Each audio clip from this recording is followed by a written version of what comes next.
Welcome back. Welcome back. It has been a while because I've not gotten away last week, and on Tuesday I just forgot because I haven't been streaming for a while.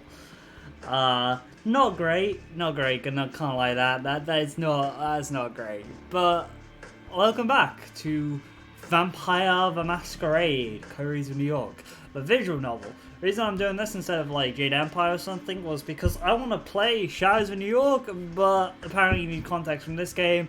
I've never got that far into it just playing it on my own. So I'm going to play it for the stream, so I have an excuse to play it. Welcome to my reasoning for streaming. We're going to do a new game. Gonna ignore that one. That was a game I was playing with my friend, Night 5.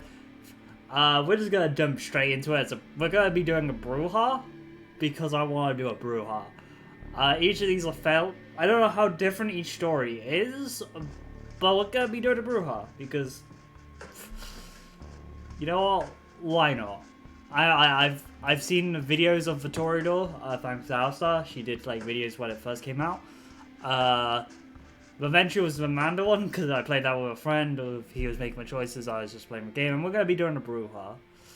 Rabble rebel against power and rage against authority. A seemingly insignificant man with a significant ideas will join their ranks tonight. Which, yeah, just play a brouhaha.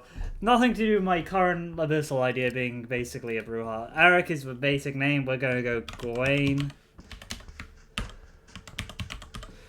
Guys, how you spell my name right? Because I forget. Yeah, that's how you spell it.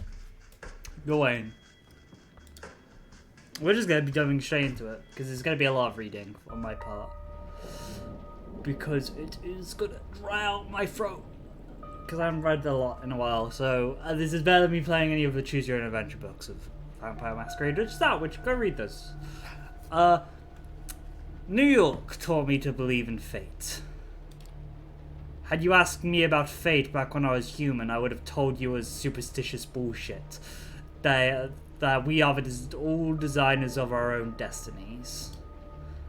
That belief shattered when the richest woman in the United States, the actual richest one, not the face you have seen on the papers of course, sank her teeth deep into my neck. It happened in the very same place you're standing in right now, by the way. Fate. You decide. ... Please, there's absolutely no need to be hostile. Just listen a little longer. See, my mistake was that I flew too close to the sun. It makes sense that my punishment was never to see its glow again. I was indescendant myself. God, we're gonna mess with pronunciation. I incandesced myself. I was hot shit. I had it all. Money, looks, confidence, connections, men, women, a career, and a spark in my eye. The one you need to be born with. And that's when someone far more powerful than me saw my radiance and thought that won't do. Robbed me of a light erupting from within and gave me a subtle, abjuring gleam in its place. I forgot I need to get rid of those. Let me do something.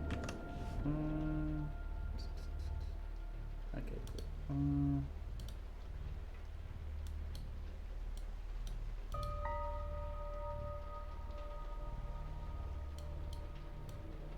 We're just gonna block. Cool.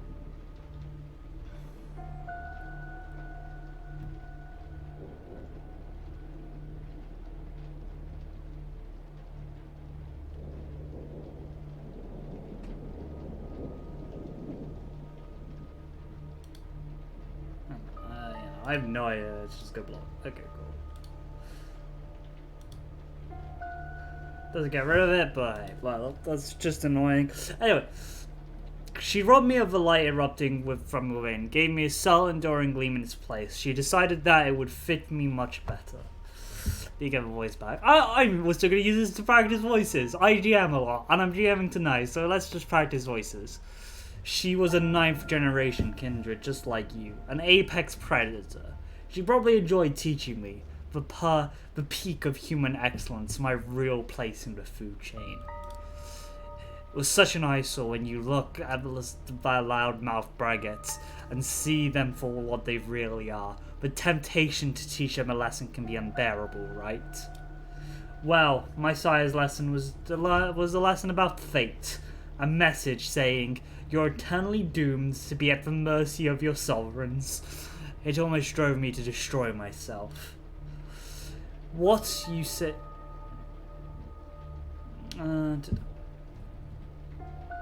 So what saved me was the ability to reinterpret her teachings. Hers wasn't a message of doom, it was a message of hope. Fate exists, and one can shape it if given the right tools. My sire didn't believe my tools were fitting for the job. She considered them toys, and me just her amusing subject. Was she dead? Well. She's dead. She's deader than dead now, and I'm standing here, standing right where she stood when we first met. You might have wondered how I've learned about your arrival at the JFK airport. My answer is, of course, destiny. As luck would have it, today happens to be a day some of my associates were expecting the coffins. Driving you here straight from the plane and having you wake up in such an unfamiliar place was a little desperate, and I do apologize for that. But it is so rare for you to visit New York. 3 times in the last 15 years, was it? And you're never eager to inform me you're here. I understand you still have the meeting on the 53rd Street later tonight, so I provided comfortable transport. I value our relationship very much, don't get me wrong. But it is precisely because I value it that I'm going to ask you to repay a favor you owe me. You're the only one I trust to do this job well, and without attracting attention. You might think I'm crazy asking you to breach the rules of society like this. You might think it's impossible to get away with it unpunished. But this is New York, and I don't know about the other cities, but in this one, fate really exists. And right now, it's smiling in your favor. This is how it begins. The music is pounding, and the pulse is keeping pace. This is one of the nights that makes you feel alive, even though it started with you feeling dead. First came the messy breakup, then the realization you have nobody to talk to about how much it sucked. Still, you decide to roll with the punches. One Facebook search for local events later, and you found just the thing for your miasla. God, I know how to pronounce that word. My brain's messed up with that. Dyslexia. Is that how? Yeah, whatever. Don't worry about it. A short subway ride, and you find yourself in a club just like outside of Dumbo? Not a fancy one, mind you. More like a slightly refurbished warehouse. But hey, at least the drinks are cheap. It's New York. It's not going to be cheap from any sense of word in my mind. But I know anything about like capital cities, not capital cities, big cities. The DJ seemed to really know his shit too, alternating between cutting-edge instrumental techno and classic Detroit crowd pleasers, expertly feeling out everyone's mood. An hour passes, then 2. Usually you'd feel awkward coming to a place like this alone, but tonight you'll find something soothing in the joining the crowd, blending in, even as you allow the beat to take over. Sweat, yours, other people soak through your shirt and pants in a matter of minutes. As the thoughts pop in your head, from outside, the fully packed club must seem like a stuffy, smelly nightmare. But in here, in the thick of it, it becomes exhilarating. And you're not even on the pill tonight. There's this Latina chick whose curves are accented by the light dress clinging to her body, and she keeps bumping into you. Something tells you it only seems incidental. Yeah, it's a good night. You wish it could last forever, because you know too well that what the next day holds. Waking up, getting dressed for work, the commute, the 9-to-5 grind that will make you just enough money to pay the rent and keep living in your overpriced shithole for an apartment. And with Jessica moving out, it'll be coming out of your pocket. You run some quick calculations in your head and immediately come to regret what you did. Never mind. You spot the Latina again. She's now next to another guy, hitting it off. Your chances of not going to bed alone, gone. Just like that. Fuck. Our bro boy's not doing good. Your mood temporarily shoots down. You leave the dance floor and stumble your way to a filthy bathroom and take a look in the mirror. Start washing your face obsessively. Over and over again. A voice from a past echoes in your mind. I've never felt like this with anyone. Seriously, I mean it. I feel like you're... Yeah, no, my female voice isn't that good. I've never felt like this with anyone. I meant it. I feel like all of the relationships up to this point were test runs. A shitty way to compensate for my low self-esteem. But this feels right. Finally. Shut up, Jess. This was the craziest fucking day of my life. God, I need a smoke. Pass me a lighter. What do you mean? Cops took the lighter. There's one in your mouth. Shut the hell up. This is not you. Not anymore. Oh, fuck off. This is so like you. Acting like some sort of Clint Eastwood wannabe when I really, really need you to open up. You think you're impressing people with that tough guy act. Fuck you. I know how broken you really are. You need therapy. Yeah, now that sounds like a Jessica of today. You raise your head and look in the mirror. You try to smile, but all you can muster is a self-pitying grin. And there she is, Latina from before. ... She says you look like you need a drink. You hesitate for a second or two, then blow out a surprisingly enthusiastic yeah. Okay, so she's a vampire. Sorry, I've gone through the embrace scene for the Venture, and usually the person who dialogue I think is a vampire, though I have no idea. You start talking. It quickly becomes evident that she's into politics, and you're eager to please. You might be a corporate drone, but you spend a lot of the evenings reading theories, actual theories, not bastardized Twitter cliff notes, and organizing all manners of causes online. The status quo sucks. There must be something better. She agrees. You seem to subscribe to the same progressive political theories, and have comparable ideas about DSA missteps, even watch the same YouTube channels. Your goals align. Sorry. I probably agree with these politics, by the way. But the idea of just saying the Twitter clip loads in Twitter clip loads and instantly going saying watch the same YouTube channels. I get it, but also, that just made me laugh. It's a weird, cognitive dissonance. She's a bit more radical than you'd have guessed. You attend a few rallies. You attended a few rallies, been to a few protests, but this girl sounds like she broke her share of faces and kicked more than a couple of cops in the nuts over the course of her activist career. Her zeal is infectious. She taps into that pent-up anger that you didn't know you had. The noisy clubs stop working for you both, so you hit the streets. Just as you're leaving, the DJ starts playing all the things she said by TATU? I don't know. Of course, you chuckle to yourself, trying not to slip into a bad headspace. She chuckles along with you. It's chilly outside, but soon enough you find yourself too invested in listening to the girl's voice to care about anything else. You realize this is really nice art, by the way. I didn't say it for the club, but this one captures a weird feeling which I really like. You realize you've been holding hands for a while. The subway car is empty, save for a stoic middle-aged couple and a drunk standing intently at his own feet. Plenty of room to stretch out, and yet she sits right next to you. You can feel her thighs pressing against yours, her breath on the side of your neck. Maybe it's the booze talking, but you distinctly hear your voice asking if she'd like to crash at your place. And I've got a better idea, she says. At this point, you're down for anything as long as it lets you just spend a few more moments with her. She takes you to a sleazy motel in the Bronx, trading a few words with the bold, tired-looking guy at the front desk. He hands her a key. Still holding your hand, the woman leads you up the stairs. Your room is almost comedically stereotypical, complete with flag painted and a sticky floor. None of that matters though. The moment you step through the door, she's on you. I know they point out stereotypical, but that's just the aesthetic of the World of Darkness. Is this straight from black and white 90s comics kind of vibe? It's a good aesthetic. Can't lie. I wish they kept the black and white stuff. Especially for the real life lab photos, that looks so much better because Unholy Metropolis did the same thing with both art and photos, and it looks so much better in black and white.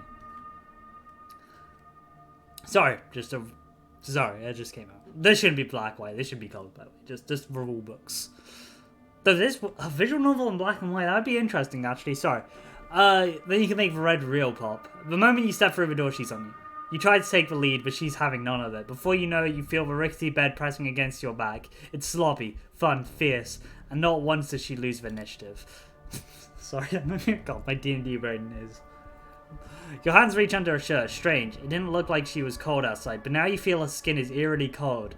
As a sense of confusion, she slaps your hands off her. She kisses your neck. You are overwhelmed by a sensation. Darkness. The taste of liquid fire and smoke on your tongue. Her voice says, "Sorry, kid. I did what I had to do to leave the city in one piece. But don't worry. With my blood and your principles, you're gonna do just fine." She slams the motel door behind as she leaves. You lie helplessly on the soiled, pungent mattress for a few minutes, hours, before you can focus enough to try to piece together your evening. It hits you. The big hunger. Big hunger. I'm gonna use that for a vampire. The big hunger, dear God.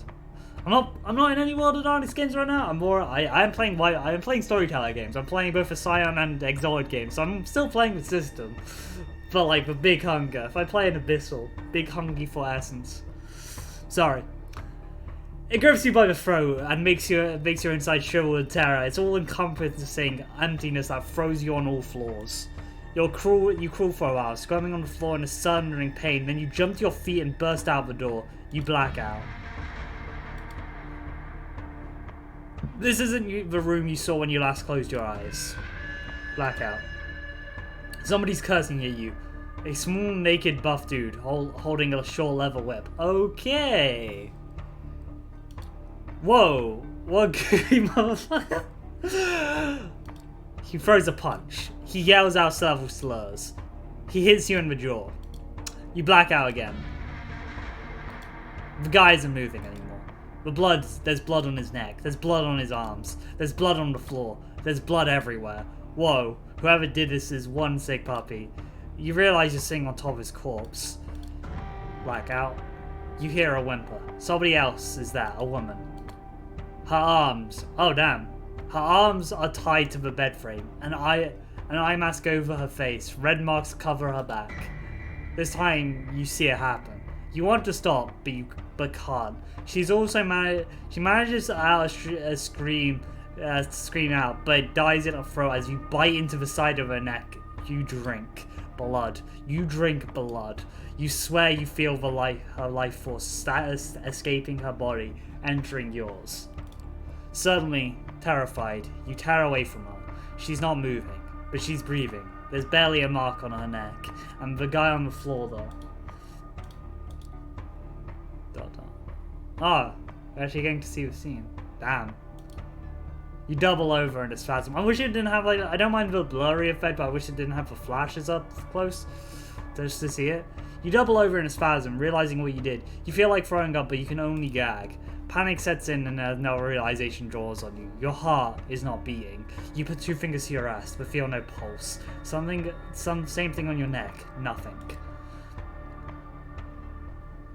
There's no breath coming out of your mouth. You have to get out. Get someone to call an ambulance. For yourself, at least. Probably too late for the dude on the floor. Did you really kill him? I can't make that. I don't know if that's audible, but tisk tisk tisk. What a mess. You look up. The door's ajar. A tall, handsome, broad-shouldered man fills the entry flame. He brushes you an imaginary speck of dirt off his perfectly tailored suit. By the way, I will spoil this guy. He's a Toreador, not a bad hair queen. Despite the vibe he gives off. Breaking clan stereotypes. What can I say? This isn't what it looks like. We're gonna go with this. Because if we'll go with this. This is our first choice. I will go, and I'm blocking the choices with my model. But we're gonna go with this. This isn't what it looks like. Hey man, this is not what it looks like. That's good to hear, because from where I'm standing, it looks like you're in a world of trouble. He surveys the room, not moving an inch from where he's standing. He shakes his head in a mocking concern. Murder? Assault. That's 25 to life, if you're lucky. But since you're not, it's a death sentence. He takes a glance at the expensive-looking watch. Lucky for you, it's been a slow night. Otherwise, I might not have gotten here in time. Come on, the sun's coming up in a few hours. You don't want to be around here when it does. The sun? Yeah, we're gonna go with the sun. What's it matter? Oh yeah, you can see that guy. What's it matter if the sun comes up? Oh, so you don't even know. You should be glad I got here before you made it yourself scarce. The man approaches you and starts talking. His tone remains unnaturally calm, odd enough. You find it both soothing and slightly unnerving. Now listen to me. I know this is new to you, but I've dealt with hundreds of strays like you. And going by experience, you tend to fall into two categories.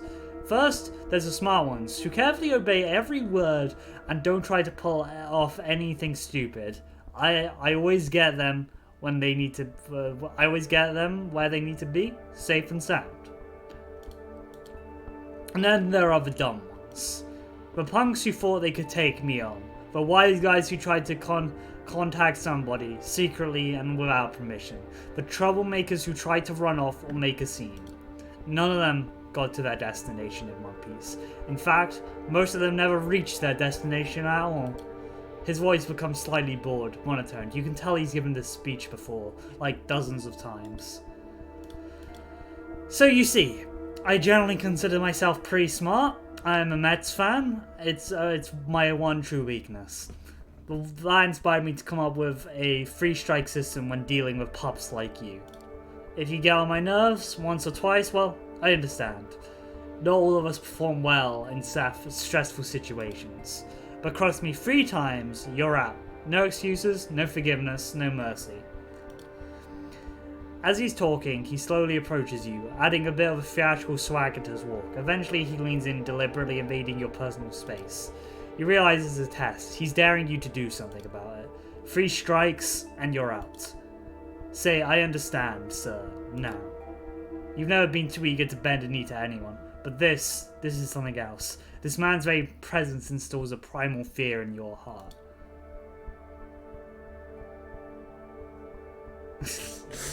We go, I understand, sir. Actually, sir, we go, what are you talking about? What do we go with?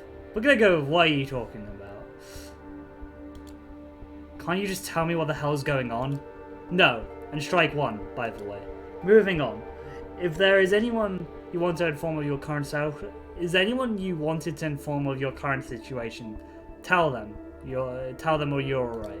He flashes his fangs briefly. For a second, the sight sends chills down your spine. There's something very wrong about him. Someone closest to you.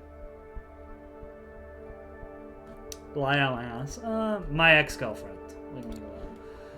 Jessica, my ex-girlfriend. She kinda hates my guts, but yeah, I suppose it would be her. The stranger gives you a puzzled look and decides to prod further. The closest person in your life hates your guts. This time something resembles a look of pity. He turns his eyes to a cloth on the floor. When it rains, it pours, I suppose. Well, if you'd like to ruin her day and let her know that you're alright, give me her phone number. I'll have someone take care of it. Discreetly, of course. Wait, if you'd like to ruin her day and let her know you're alright, give me a... You've handed him your smartphone, so he can copy the number off your list of contacts. Thank you. This will be useful in illustrating my next point. Instead of giving you back your phone, the man hides it in his pocket. From this point on, you are subject to different laws than the ones you grew up under, and you'll be watched by many eyes to ensure these laws are respected. You are forbidden from letting anyone know that you're still alive. You are forbidden from showing your face anywhere where they know you. If anyone comes looking for you, it's over for both of you and them. He interrupts the monotone recollection and stares deeply into your eyes. So unless you want your girlfriend to end up at the bottom of the Hudson, I'd suggest you cooperate. He proudly displays his fangs. You put Jess in danger. God damn it. I can only hope that you care about her enough not to do anything selfish. His words are meant to imply otherwise, but by now, it's obvious. He hates your guts as much as you hate his. He's itching for a fight and you're almost willing to oblige. Alright, I think that's enough lecturing from Monday. You're on a bit of a schedule here. Now, I don't need to hurt you, but I can do so in a blink of an eye. Just so that we're clear, I have the authority to end you right here, right now. That is no idle threat. So you are going to play along, or do we have to do it the hard way?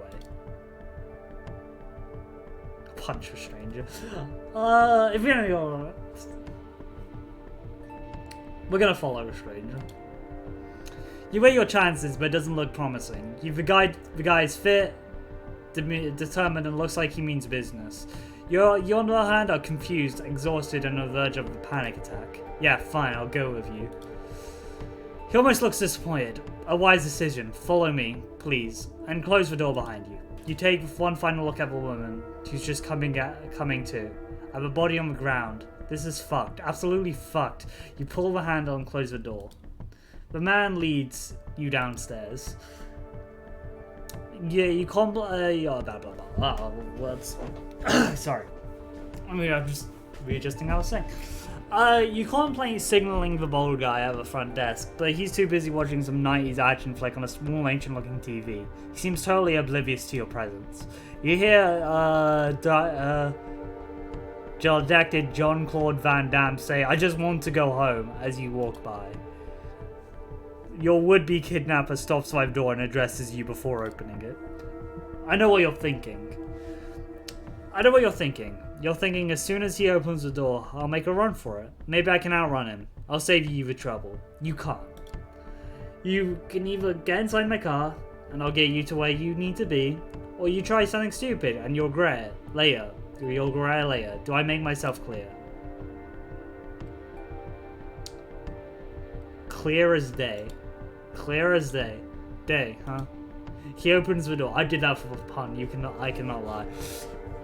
He opens the door and gestures to a black Cadillac Escalade. I don't know what that is. Parked right outside the building. After you. Go inside the car. Following the stranger's instructions, you make your way into the car and get into the back seat. The door locks behind you. Inside the Cadillac, it's almost entirely dark. The side windows seem lightproof. The man gets into the driver's seat and starts the engine, and drives away without another word. Who are you? Who the hell are you, anyway? I'm a ferryman, here to take you to the other side. He weighs his next words carefully. You'll have to forgive me, but I'm not in the mood to wax poetic about the state you're in, or in my role tonight's events. Just remember, if you want to survive the next 24 hours, you'll have to play along.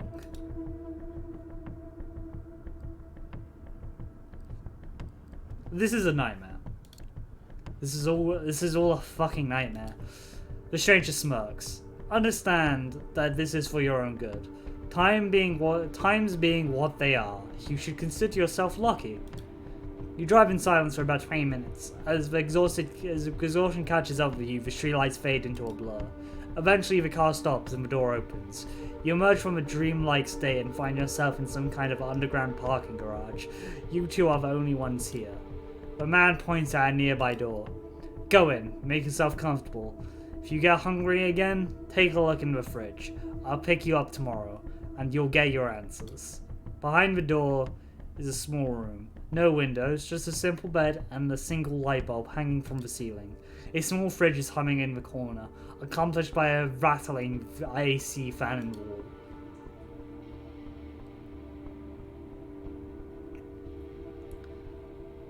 This is fucked up. Yeah, no. This is all kinds of fucked up. Trust me, you haven't seen anything yet. Just know one thing. Remember when I said you were lucky? I meant it. See, my job is to get rid of problems, but I'm not always this polite about it. This time, I specifically told to mind my manners. So believe me when I tell you, considering how this night could have turned out, being stuck in here for a night is a really good deal. Now get in, or I'll throw you in. Walk inside the room. You step inside the room. You step inside. The stranger nods. Good night. He closes the door behind you. It looks sturdy, but he's locking it. You notice the claw marks all over, like some previous guests weren't satisfied with their stay. You decide not to dwell on it and check in the fridge. There's a single plastic bag filled with red liquid, no label. Tomato soup. You feel sick in your stomach. Best to leave it for now. You lie down in bed. It's a simple mattress on metal frame. You can't help but think it looks exactly like the ones in the back of the hotel, with the bound woman.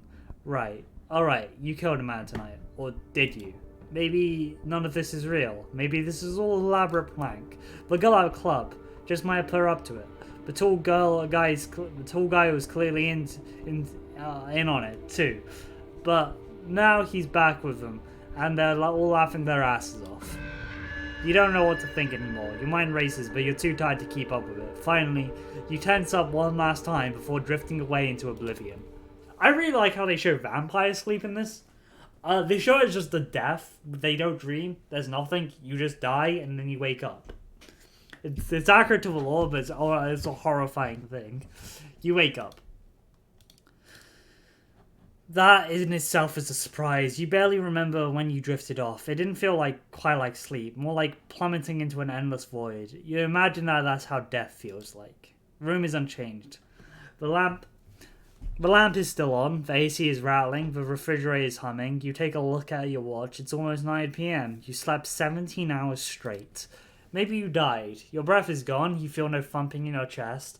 Does that qualify as dead if you're still conscious? You're not sure about that, but you're certainly certain about one thing. You're hungry. It's not your stomach rumbling, though.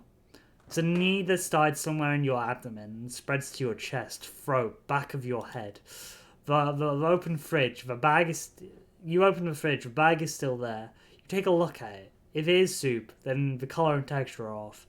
You pull the cork out and take a whiff. You recognize the smell immediately. Holy shit. There's no mistaking it. It's bagged blood. The smell is faint, but you remember a situation in the past where you found it nauseating. But now it's almost, no, not almost, it's inciting. We're gonna drink the blood. It feels wrong, but right now. There's barely anything in your life that doesn't. To hell with it. You pour a bit of liquid down your mouth. It tastes bland. Reminds you of cheap supermarket juice. Just enough flavor to registers what is claimed on the box, but nothing like the real thing.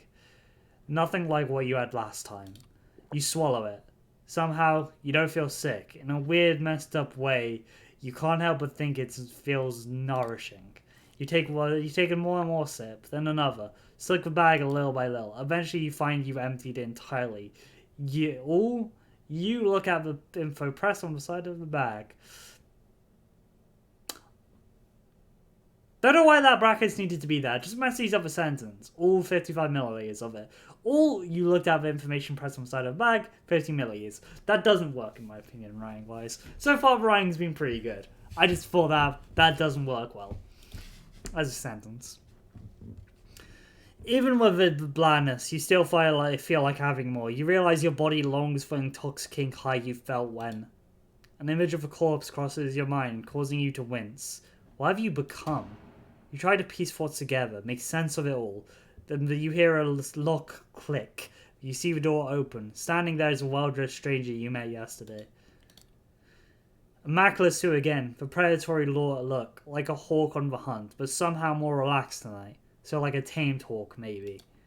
Good evening. Slept well? He notices you discarded empty bag. I see you had a bit of a snack.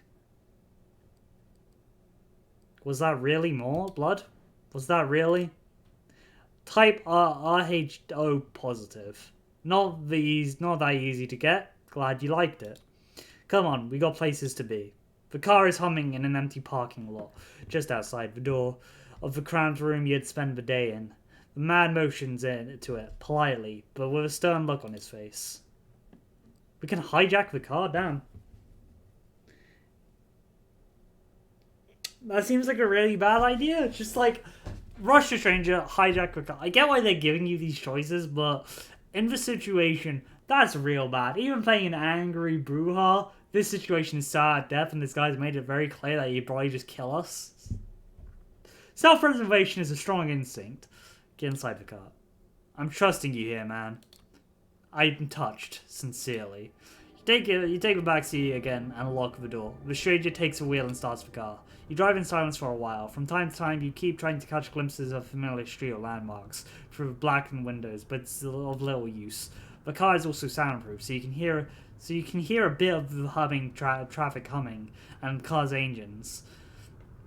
The driver doesn't say anything and seems focused on the road. You check the door handle. Yeah, the door is locked, alright.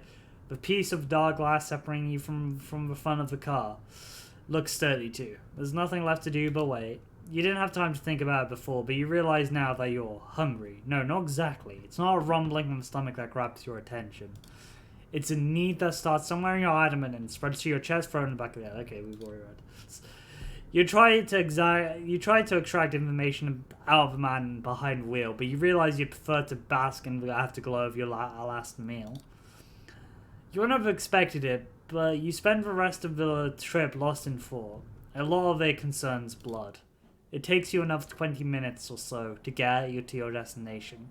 As the door opens, you try to get your bearings. You're still in New York, that much is certain. Queens, maybe. After me. No sudden movements, please. You approach a nice-looking building. A two-story art gallery called the Art Hole. Two large men in suits flank the door on both sides. They give your companion a nod as you approach. Promptly, the strangers guide you and walk you inside. The gallery is full, which is unusual at this hour, to say the least. The 24 faces fill the showroom, and a number of waiters navigate the serving drinks. Navigate the gathering, serving drinks. All of them are beneath the guests' attention. The visitors are well dressed, for the most part, but it's unclear what they have gathered here for. Nobody seems to No one seems practically interested in the art pieces on the wall, and the attempt of atmosphere is polite, unnaturally so. Many guests turn to look at you and the stranger who brought you here. Their glances are varied. You see open contempt in a few faces and animated interest on others. Most of the eyes in the room calmly observe you, as wishing to appraise your worth. Last time you felt like this was your previous job interview. It was like being a piece of livestock inspected from all sides for an imperfection, so your wage could be haggled down. It was dehumanizing and made you feel dirty. When they called you the next day to offer you a job, you declined. Even when you knew you're a nobody, you became even less if you traded away your dignity for a paycheck. The memory makes you feel warmer inside, even now, though the state of your bank account never did.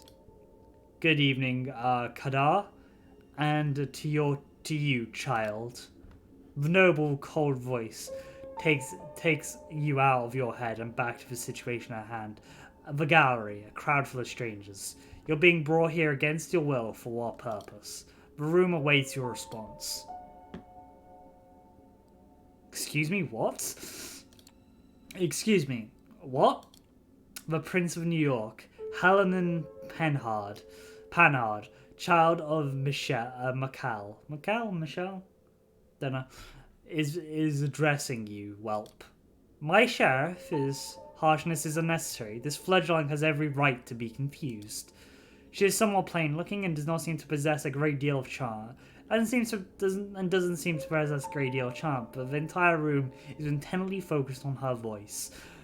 She has influence over these people, that much is clear. You may address me as Prince, child. I realize your induction to unlife is abrupt. I understand your sires is left shortly after. The rules of society dedicate I punish you both for this transgression.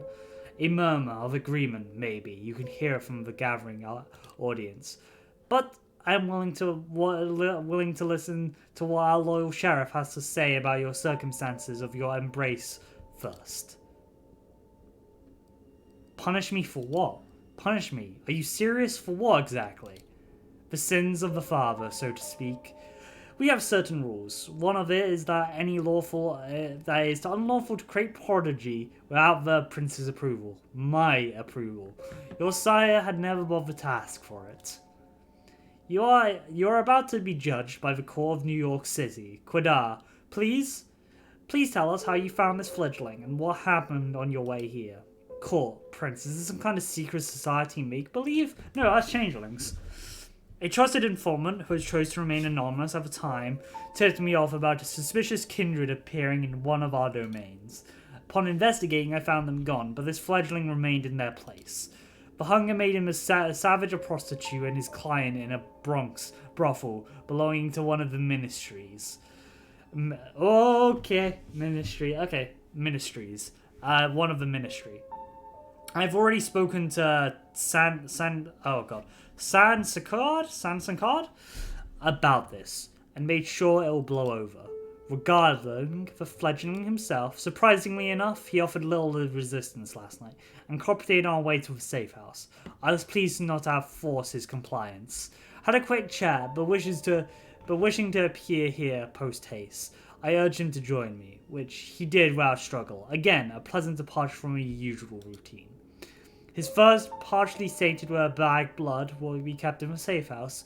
We had a pleasant drive here. The story ends with us arriving at Elysium tonight. All eyes are on you again. You take a special interest in one of their faces. It's a beautiful woman with curly, almost blood-red hair and a dress to match. You see her whispering to someone, this speckled man with an absent-minded look on his face. Who is she, you wonder? Thank you, Quad. I think that's how you pronounce it. I'm really bad at names. I take note that this fledgling's behavior and will take notice and will take it into consideration later. She turns your attention to you. First, there is the matter of your sire, the person who brought you where Kiad picked you up from last night. Who are they? Does it matter? Why? Does it matter? They're gone, right? They left me there.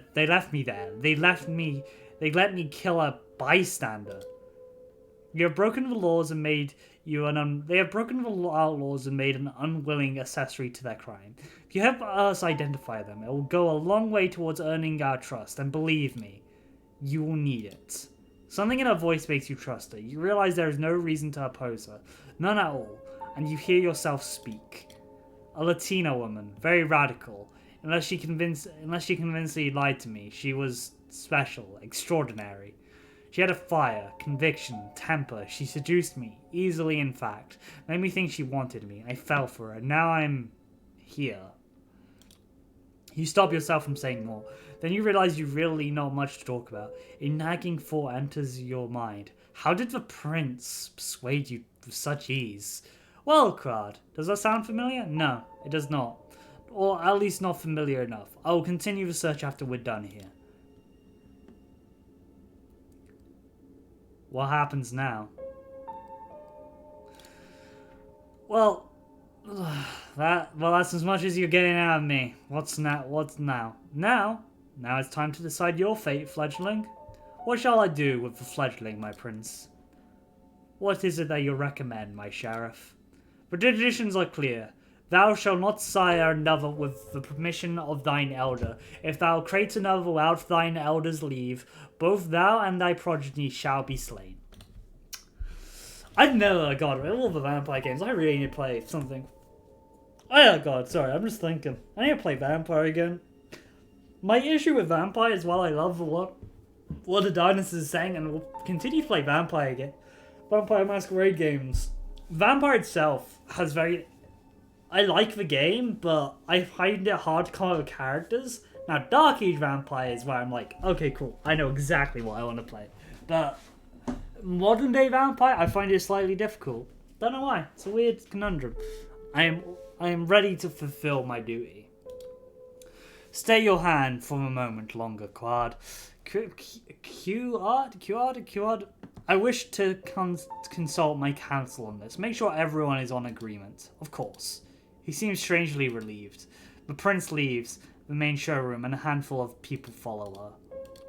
You're about to ask God what all of this talk of traditions and council are when the red-haired woman approaches two of you. Sophie, Sheriff, I was wondering if I could have a word with the fledgling. For what? She lowers her voice in response. Come now, Claude. We all know that the verdict is going to be, let me speak to them. You might not have to stay in your hands tonight after all. Her words grab his attention. His face is hard to read. It's like several emotions are struggling for dominance. Anger, sadness, hope, gratitude, resolve. I'll go get my sword. He steps out of the room, the way you came, and you are left in the showroom with the woman in the red dress. She takes you aside, and the eyes of the remaining guests follow you. Well then, fledgling, you're in quite a pickle. What is this circus? What the hell is with this party for rich sickos? Looks like something straight out of a conspiracy theory. Everyone here knows a thing or two about conspiracies, but we don't have time to discuss that right now, so I'll stick with explaining what concerns you, most directly. Last night, you became a vampire. Wait, what? Oh yes, I'm well aware how ridiculous that sounds, but it's the reason we've been using nicer words for it. Kindred, being embraced, having a sire. The fact remains, the beings you call vampires, you're looking at them. They're us. You glance around, some of the guests still unconsciously occasionally look at you, commenting on you in hushed tones. Many of the patrons are pale, really pale. Most of them hold glasses of wine. No, not wine. That's not the right thickness, and not the right color either. You're trying to come up with something sensible to say, but you're drawing a blank. It makes a morbid kind of sense. You drank blood last night, there's no denying it. And your breathing has not returned. Your heart remains still. A vampire. The voice in your head starts battling for your supremacy. One of them slowly begins to put everything that happened yesterday together, coming to a conclusion that no matter how insane it might sound, nothing but what she says makes sense. The other voice just keeps saying, what the fuck on repeat. Proper response. You're surprised. This is often how it plays out by design. Quad deliberately keeps you in the dark and all. If you do nothing, you will be cut down. As of sure as the day follows night. But I'm here to offer you a chance. A way out. Under one condition. I will take you under my wing. If you're lucky, the prince will be in good mood tonight and she will defer to Quad who work in your favour. She might agree to this, but only if you swear fealty to me. I'm not making this offer lightly. As your patron, I'll have to take responsibility for you. Your actions will reflect mine, and if they reflect negatively, well, I'll make sure you face consequences. What happens if I refuse? What if I refuse? I believe I know what the prince will ordain, and I'm certain Quad will do his duty. You, my poor fledgling, will die, for good, this time. With me, there's a chance you will not. I can be your guide to this new reality. She steps, and hushed voices can be heard from the other side of the room. It seems the prince and the council are returning to the showroom. Quadard appears from downstairs as well, and starts walking towards you. When you hear the verdict, ask to be spared. I'll intervene and remember my condition.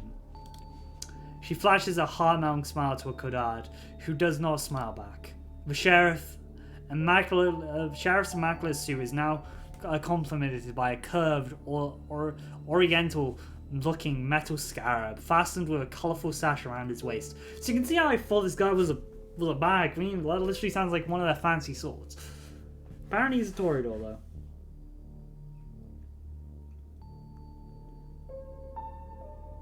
Sorry, I'm just looking at. Go to my throat. I might need to go get a drink soon, just so I don't wear out my throat. It looks vaguely ridiculous, if it wasn't surprisingly intimidating first and foremost. Quadard takes his place next to you, and you observe the prince take center stage again. Loyal kindred of New York City, Camarilla, gathered here tonight. I have made my decision regarding this fledgling. She briefly addresses you. I want you to know this is not an easy decision to make. For your part, You have not done anything to earn our ire, and I do feel genuine sorrow for what must be done.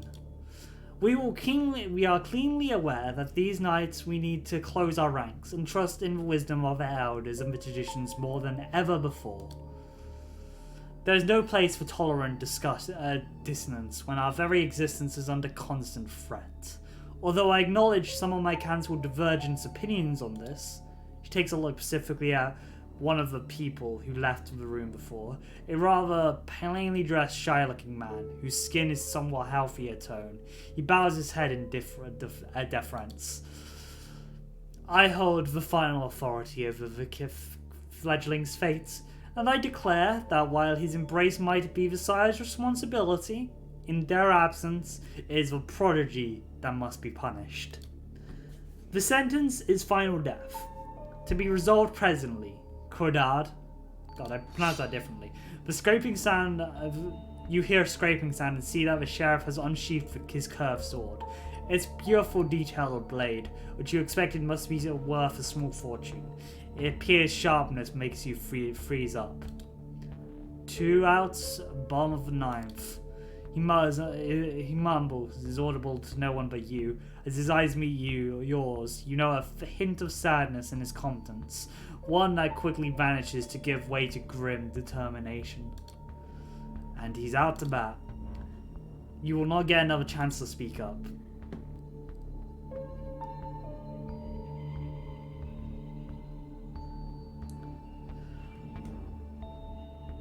You know what?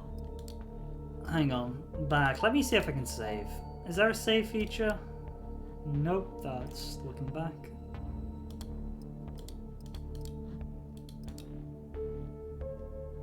Escape the gallery. Last chance.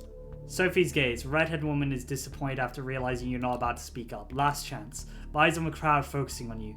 You know what's coming. They're waiting to excite you. Last chance. The sheriff's ridiculous sword above you. Ridiculous sword raising above you, menacing, inevitable. Last chance, last chance, last chance. You run. It's desperate, ugly, panic spring. In a split second, the world around you spins. You tumble awkwardly. You hear gasps. The crowd divides into those who are pretending to be disgusted by the sight of her and those who take it unabashedly. Yeah, you're just dead. Okay. Then on the floor, 2 legs cut off cleanly above the knee. Heads here where you're lying on the ground. The stumps at the end in the middle of your thighs. You want to scream out, but Kodard's oriental blade cuts through your vocal cords before they make any sound. Darkness, for good this time. Okay, so this game is willing to kill you. That was my,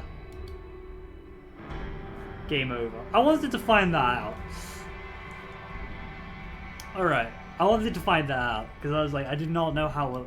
Wow, alright.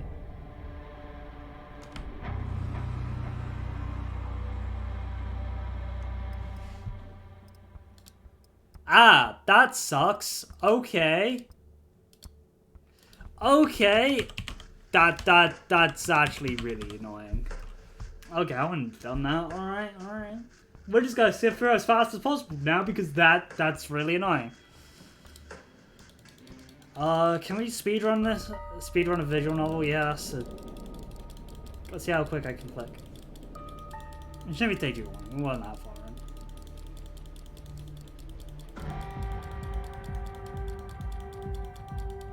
Please, if you're making a game like this, have rollback to your previous decision if you have a death state.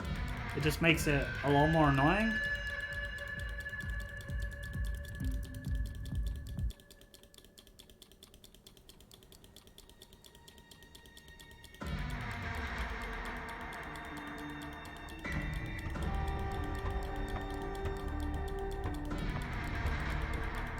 The music's getting a little messed up because it has a lot of musical cues.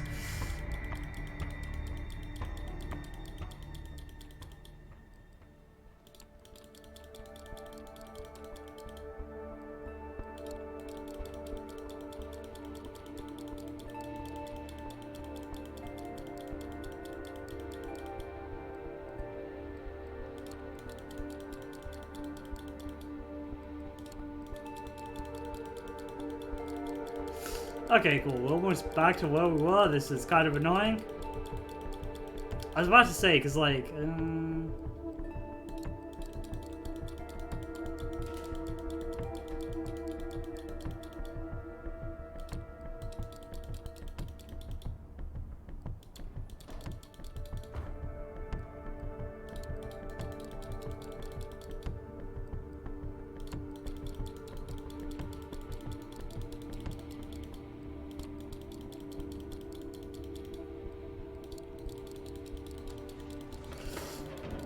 Literally, this is kind of annoying, but whatever.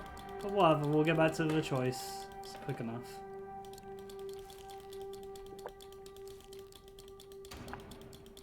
Gives my voice a little bit of a break. I might go down and get a drink soon.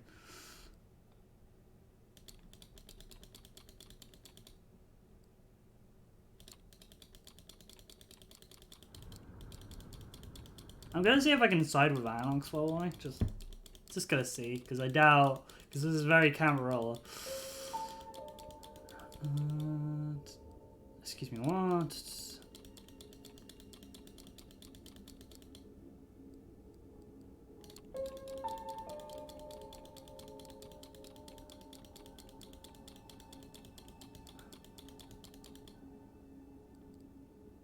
Doesn't matter.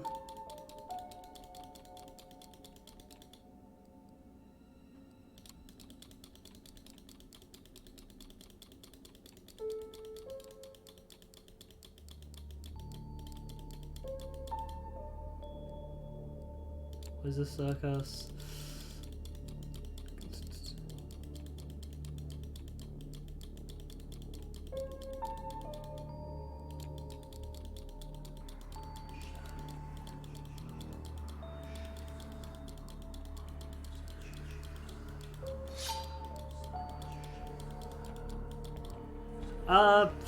As for mercy, because apparently I think that's the only choice where you just don't die. You make your choice, which I do give the game credit for, to give end states in a visual novel, but like also, please don't do it like that, was very frustrating. I'm not going to down like this, damn it, spare me. Prince, if I may ask you to stay with the sheriff's hand for a little while longer.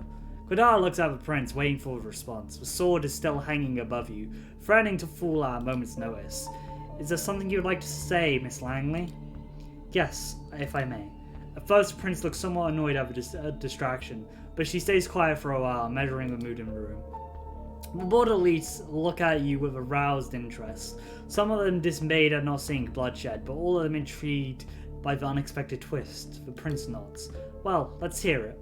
Sophie takes a few steps forward. All eyes are on her now, but Godard's heavy hand on your shoulder makes it clear you won't be taking advantage of this distraction. My prince, while the traditions are clear, I believe that the proper context should be observed in addition to the letter of the law. The fledgling is a burden, but with proper guidance could become an asset to our domain. Am I to understand that you're volunteering to take this silent child as under your protection? Yes, I happen to think they might hold potential that would be unfortunate waste. I do expect their full cooperation, of course. Whispers can be heard again, an incredulous voice or two. A hush just behead the fucker. Someone expressed exclaims of surprise. Silence. I will ask for you to make a note of this for a moment. I might be persuaded to bend one tradition in the child's favor, but another will have to be enforced more firmly in its stead. Until thy prodigy shall be released, thou shalt command them in all things. Their sins are thine to endure. Are you certain you want that responsibility you wish to shoulder, Miss Langley? I wish to guide this fledgling and add a valuable ally to our sect in our time of need, but I would like to reserve the right of destruction over them, if it pleases you.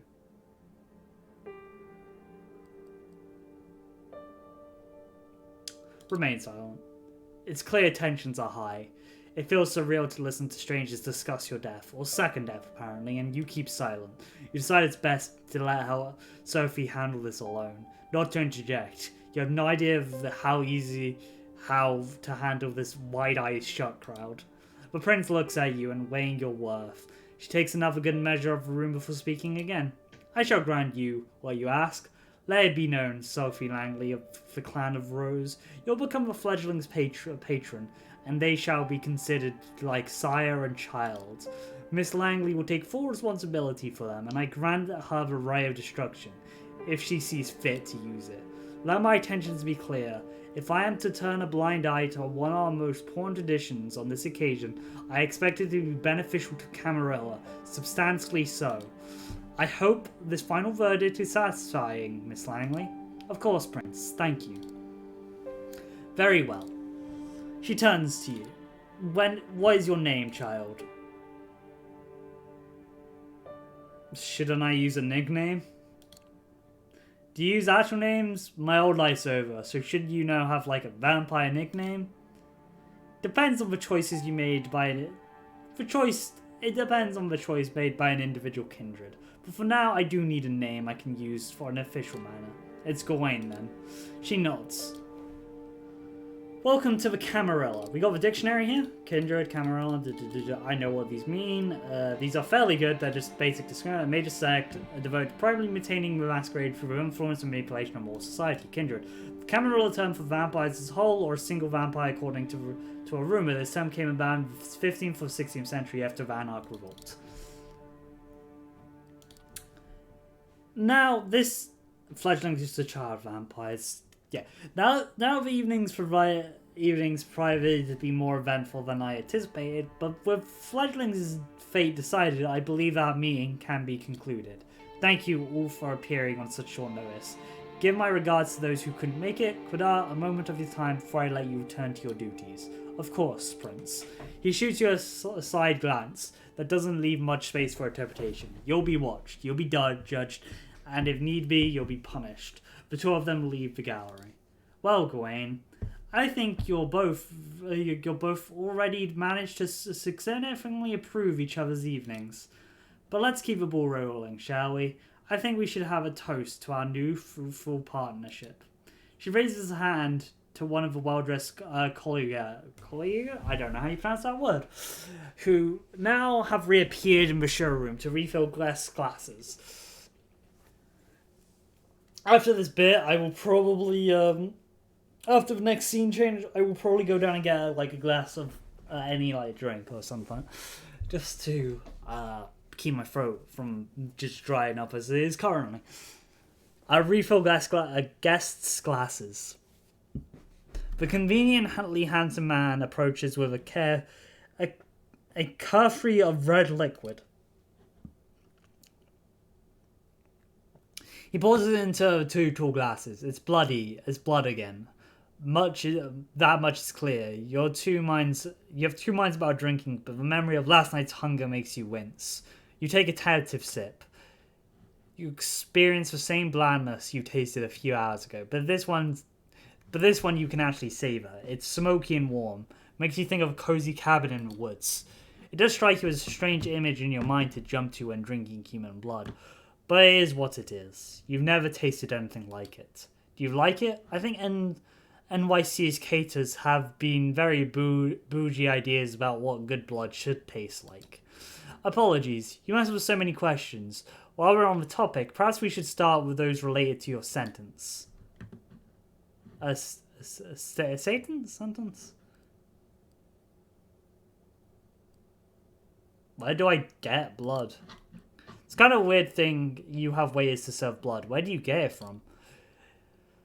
That can be a bit of a touchy subject. Let's say most of the blood available at this event is crowdfunded. Did I get that right? It's hard to keep track of modern language. At any rate, what I mean is there are plenty of vessels to untap. As for where to get blood when you're not at an asylum, tomorrow I shall take you hunting and we will explore that topic further. What you need to know right now is that no matter how much you drink, you'll always be tempted to have more, unless you consume somebody holy to tap to the last drop. But even that doesn't last. Best start by just taking a sip from a single vessel. But be prudent. Hot, fresh blood is more sustaining than most anything that can be savored in fancy glasses. But it can make you more voracious. As of how much you should have, it depends. If you're frugal, you can survive nights without a single drink. But it's risky, and it will tempt the beast that is part of our curse. So I'm expected to follow your lead now. I'm just going to skip over explaining beast and hunger because I kind of already know it out of character. It's not a good reason, but I don't need to hear my fifth explanation of what a beast is from a video game. it, I've heard it enough. I'm saving my mental state of just hearing the beast explained again and again and again and again and again and again. I get why they do it. It's an important part of the vampire world, but I've played so many introductions to the vampire world, it's tiring. It really does get tiring after a while. I don't know why my order's looking down. I am looking directly at my thing for that stretch. You'll have me hunting, you say, and I'm expected to follow you around wherever you go, yes? Her demeanor sours. If I've requested it, then yes. Unequivocally, without my good graces, you'll meet a swift and definite end. I offered you a chance, but it's only worth as much as you decide to utilize it. A nasty smile bares her fangs. Makes her bare her fangs. Of course, you can feel free to save me the trouble and just meet the sunrise. Just do it in a secluded place so you don't endanger the masquerade.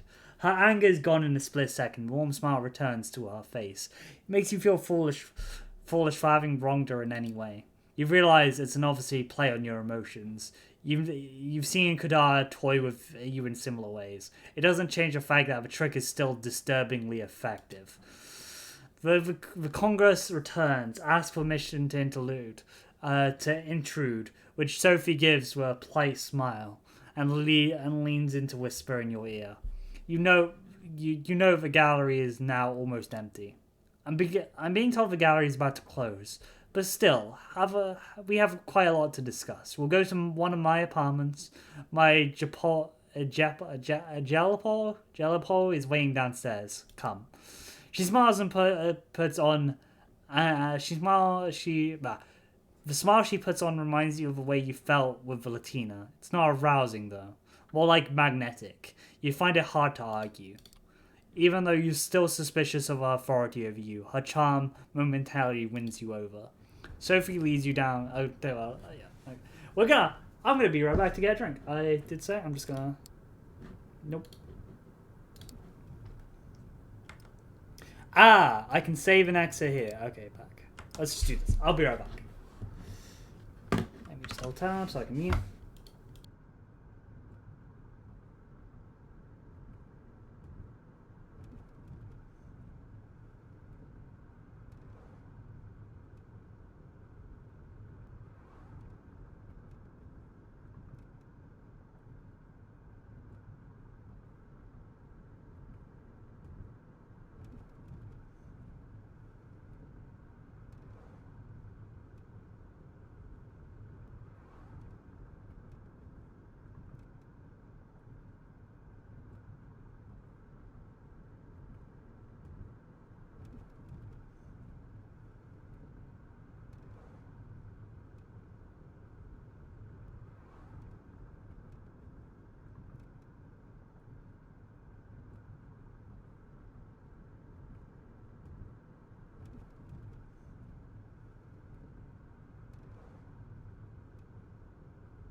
Okay, I'm back. I got a pint of squash with me. Just gonna take a sip. I hate that. You could probably hear that. It's really gross. But I have a drink now, so I can soothe my throat from talking for like 1 hour. Dear God, I don't know why I did this. It's a fun visual novel, but God, my throat.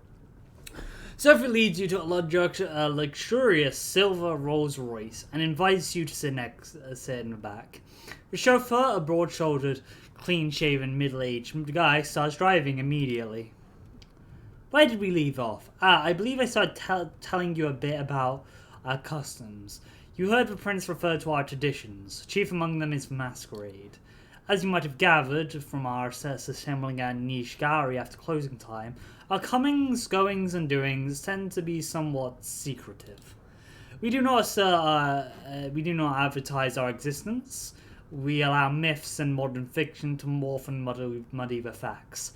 So to the vast majority of kind, we we remain bedtime stories and pop culture icons. Say, is that one television program about the vampire angel still popular? You shake your head in confusion. She shrugs and continues talking, looking a bit more dejected than before. Our clandestine ways help us remain safe, allow us to explain our occasional trip-ups to the rational minds of 21st century humanity, and dedicate much of our interactions with mortals. So what's the flip side? So like, well, the perks here. If you're a vampire, but you need to keep quiet about it, what's the point? There has to be a flip side, right? Don't get me wrong. We have power, immense power, influence over mortals. Immortality has its benefits too, of course.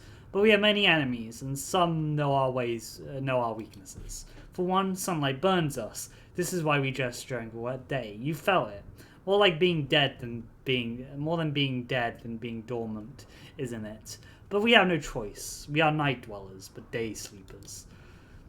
There are more folk-related threats that are just legends, or occasionally a minor nuisance. Garlic, running water, even religious symbols don't repel us unless the world is uniquely pure and goodly. Stakes through the heart, though, there are something to avoid. They do not destroy, but they do paralyze, which under the right circumstances can often be the same thing. There's a reason somebody like me, my trusty driver Gregory, makes sure you're safe when you drift away. We have many enemies, but they often know their advantage lies with the daylight.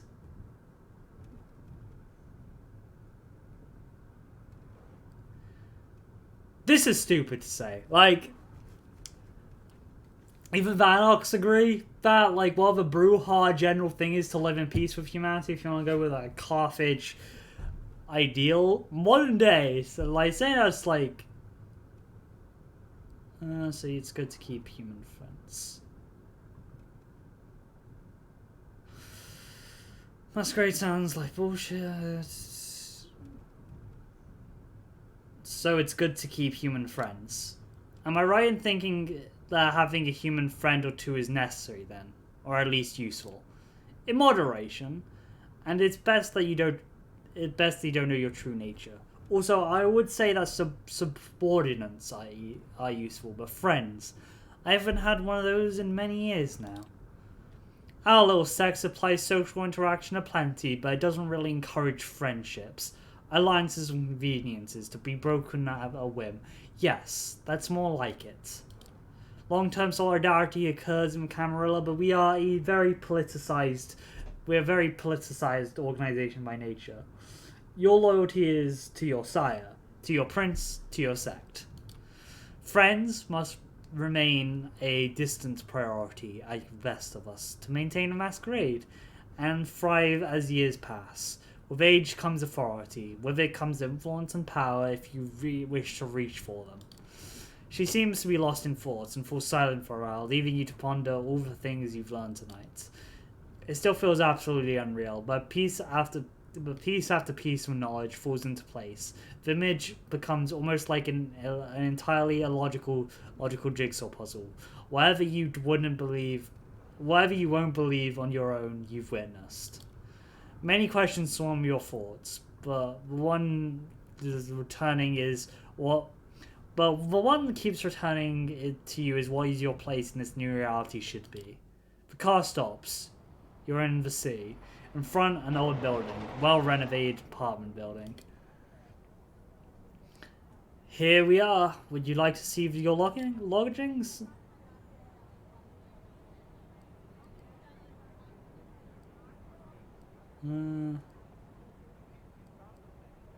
How long do you expect me to stay here? Like, is this temporary setup or... It's not a prison, if that's what you're asking. You can leave and find your own haven if you'd like, but unlike some basements, it is both sunproof and comfortable. Come upstairs. She leads you through a small hall, with a night guard greeting Miss Langley with a good evening, and you take the room. You take up the stairs to the second floor. Sophie opens the door to 209. Inside are all the amenities you would expect from a modern apartment, and some you wouldn't have deemed necessary. Well, just the previous night, including the thick blinds on the windows. The bedroom has a comfortable lock on the bed, a thick steel door with several sturdy locks, but no windows. Well, do you like it? It feels too nice. It feels too nice. It's nice. It's very agreeable. It's very agreeable way, you know. Lacks character. Well, I'd appreciate if you could hold back on the needing to redecorate. I'm actually really fond of the decor in here. Tomorrow, I'll take you hunting and discuss the blood in more detail. The blood. Sorry, just gonna take a sip. I'll let you get comfortable. The keys are by the television set. I'll come pick you up tomorrow night. Use the back room for rest. You can lock the doors just in case. It stings a little when she leaves. It's like the room suddenly became a few shades dimmer. You inspect the kitchen, hoping to find something to drink. Nothing. No regular food either. You feel strange that Kindred could be more thoughtful host than your new sire, even if only in that respect. You briefly wonder if the sheriff might have a hidden side. With nothing left to do, you lie on the couch and watch TV playing in the background for company. Columbo reruns, Kojak reruns, President of the United States got himself in serious trouble again, President of the United States got himself out of trouble again, Putins yelling at each other about things that seem a little less insignificant just 2 days ago.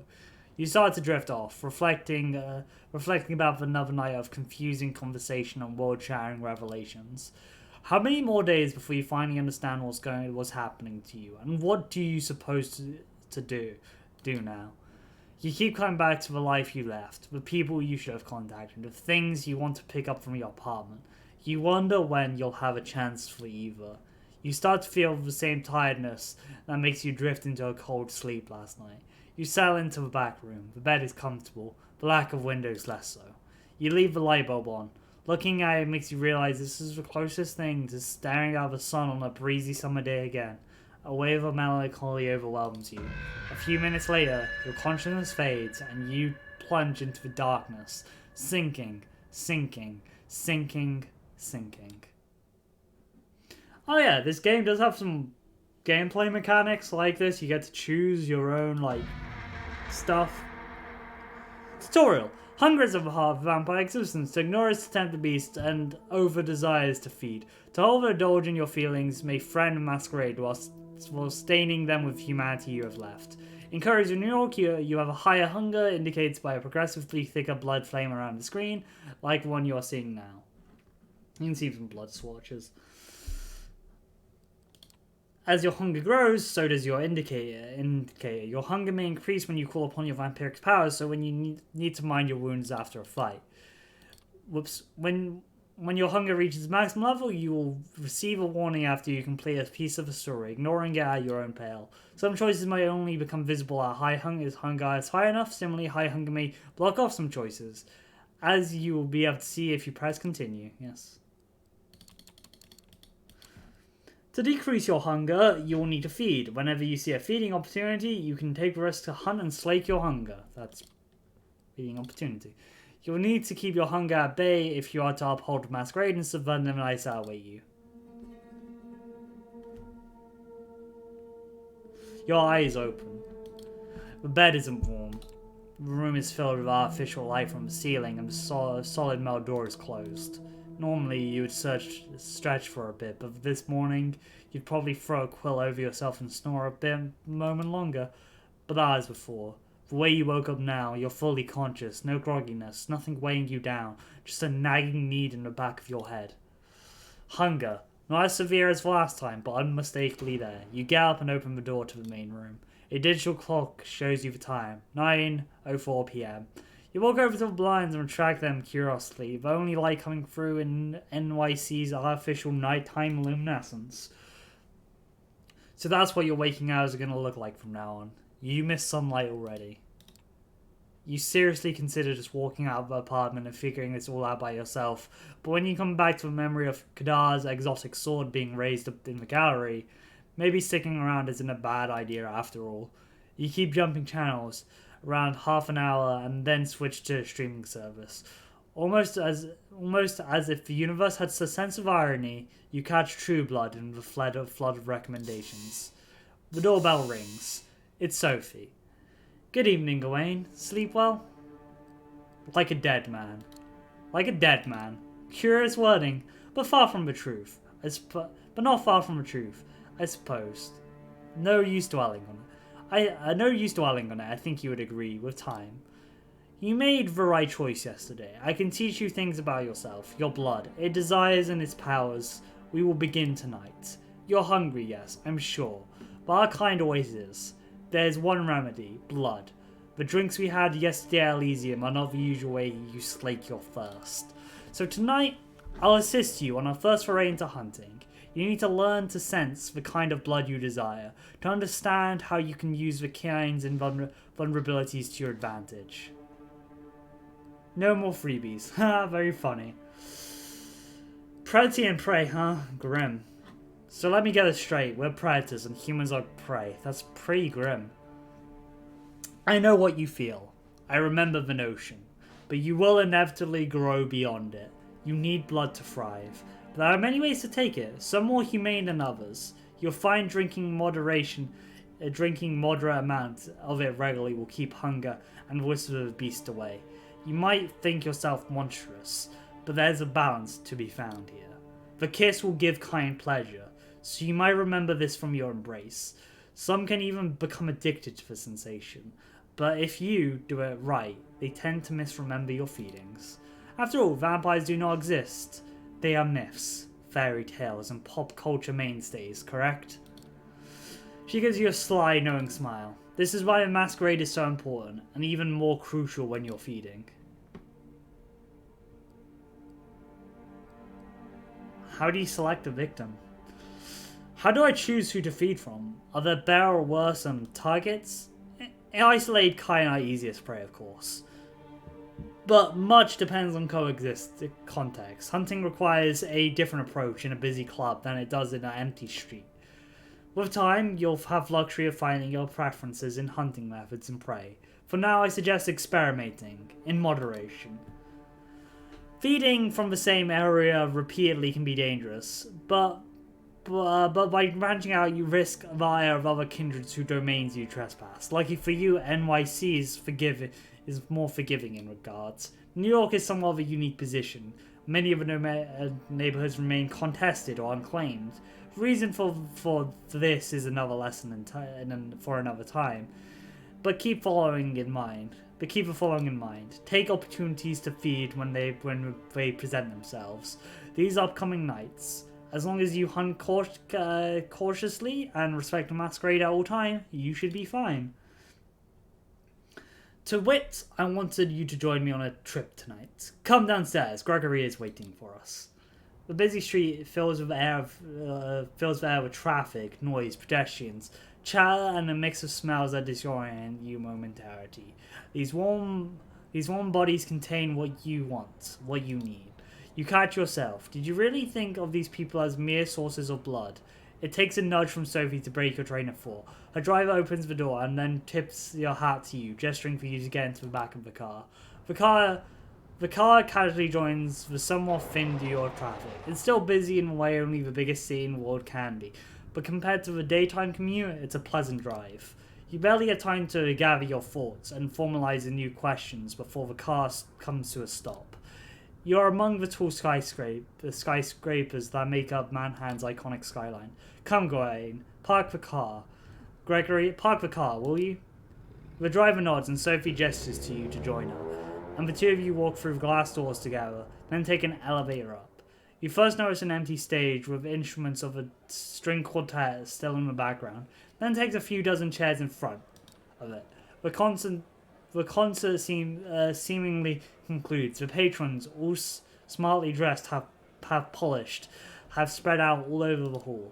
Sophie strides confidently inside, produces an invitation from her purse and flashes in front of the security guards. You follow closely and let through without any issue.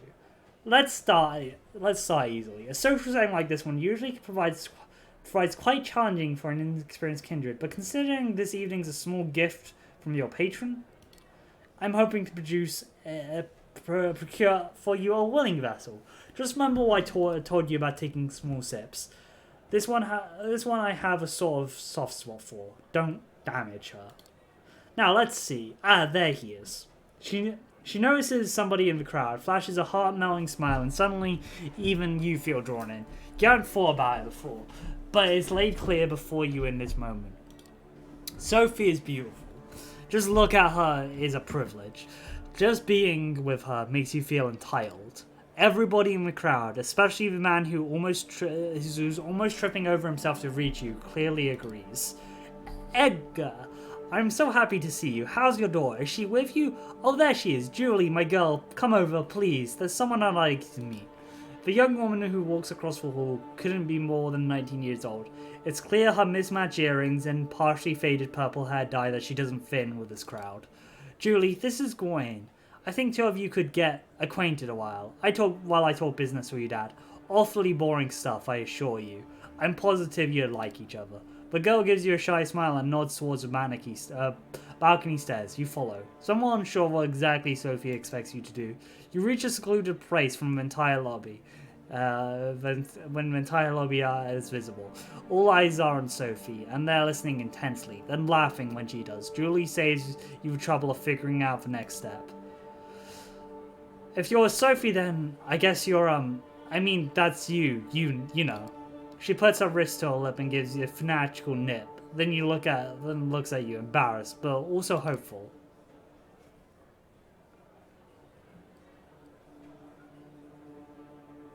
What, you're into that sort of thing? What, are you into that sort of thing? She blushes, looks down on the floor and nods. I'd like. Miss Langley tells me she swallows hard, avoiding your eyes. That I taste nice. We'll drink from her. You take a forearm in your hands. A quick look around confirms nobody's watching, and no security cameras cover this area. You bite down gently. It is unreal. She gives you her blood of her own volition. How is this possible? What about a masquerade? You need to ask Sophie. Your thoughts disappear amid the bliss.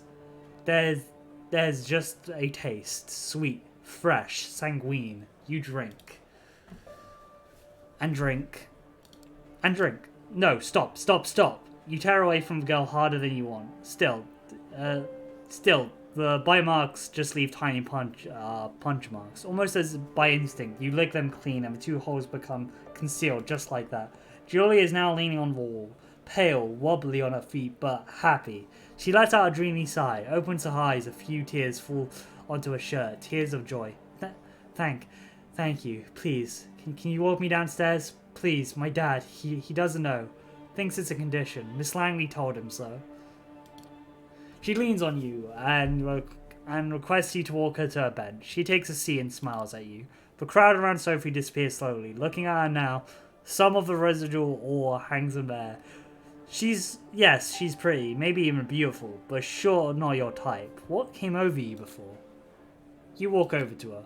Egna, dear, it's been splendid talking to you, but we need to get going. Give Julie my best wishes. Come with me, Gawain. Gregory is waiting for you out the front. It's only in the car that Sophie addresses you. I can tell from your look that you took the opportunity. Good for you. The girl is exquisite, don't you think? You wouldn't tell by her demeanor, but she has so much passion. It brings out a unique boudoir of the blood, banquet of her in her blood. I feel like I took advantage of her. This feels wrong. I feel like I violated her, like I took advantage of her. Oh please, spare me the dramatics. I'm sure she was happy, sharing herself. She's such a shouted girl. Let her have fun from time to time. Time for the next stop. Training wheels off. This time, Gregory, Flushing Meadows, please. The car drive takes you over Wilburn's bridge. You steal your thoughts.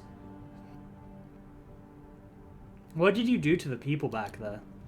Those people back in the hall. They were enticed. Even I was under your spell. What was that? She smiles with satisfaction. The old trick. That old trick, just for blood doing my bidding. We all have talents. Some of them come from the legacy we inherit from our sires. Others can be learned with experience. I can sway people or make them fear me. I can see more of the world and in greater detail than other kindred. I can will my body to move with unparalleled precision and grace, and more. All of these skills make me who I am, but they also help me hunt. What are my powers? Okay, so what are my talents? Time will tell. You need to discover that for yourself. When we arrive, experiment. Give different things a try. Follow your instincts and intuition. It will guide the blood. Always keep the masquerade in mind, however.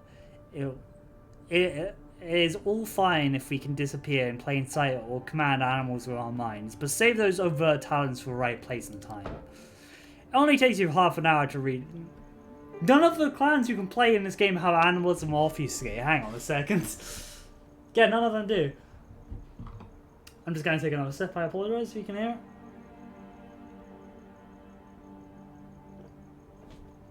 Oh, God. Just remember to stay hydrated, especially when you're reading for long periods of time.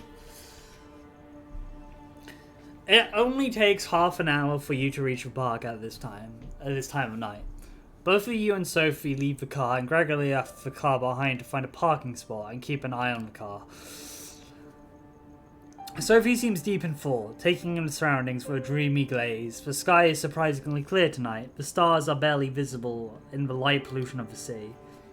I feel like having a stag myself. I'll be by the fountain. Go look for someone of your liking. See what effects you can achieve with your blood. Only pick one victim. Just one, then come back. Seeing how she seems not altogether here right now, you decide to leave Sophie to her own devices and seek out your own prey. From here, it looks like you have a few choices. Just taking a stroll around the park, you finding an isolated jogger or someone like them could work, but focusing on one area might be better.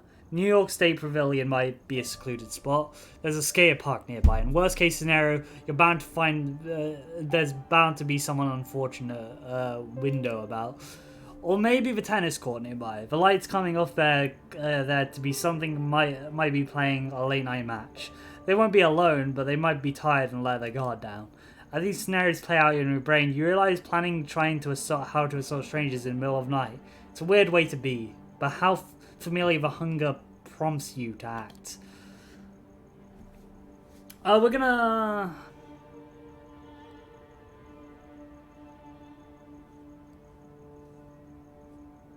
Hang on, let me check. Okay. Walk around the state pavilion. Yeah, we're gonna go to the pavilion. Sorry, I just wanted to check. Hunt near the deprecated pavilion. You make your way to one of the park's most well-known landmarks, the round skeleton of a New York State Pavilion, with two vaguely futuristic-looking towers. You don't get lucky at the skate park. It's not deserted. Instead, a group of skaters is gathered there, talking loudly and listening to the music playing out of the crackling smartphone speakers.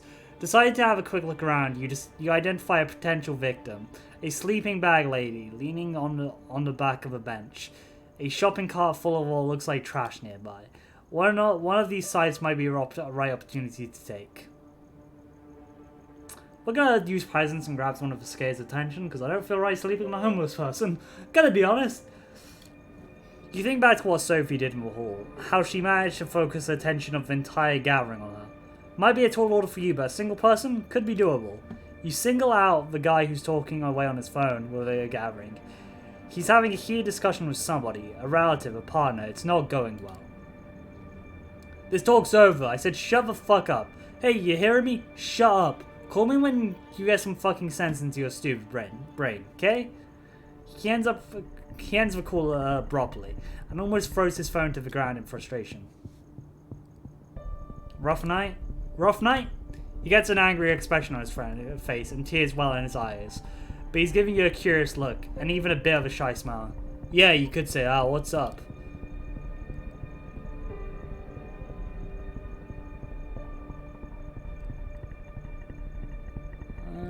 I got a cure. I got just a cure for the downer. I got something that'll put a smile on your face. He takes a few steps forward, away from his buddies, who remain totally oblivious to what's happening. But you see your influence fading. You take the chance and lunge. The fangs sink into his exposed neck. He shivers and lets out a moan. His phone hits the pavement and you hear the casing crack.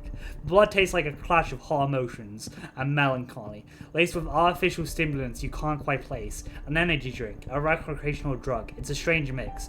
You hardly have a chance to savor it as the proximity of the scarce friends makes you feel invulnerable. You hastily finish drinking and drag the guy over to the pavilion. When you turn around, you realize you're not alone. A hooded man is menacing at you. What do you think you're doing, barging around my turf like this, tit lick? Lick? What kind of slur is that? What did you call me? A lick? What's that supposed to mean? Don't be cute with me. I know who you are. Shove that masquerade bullshit up your ass. Better tell me who you're with before the pose is sharp and we beat it out of you.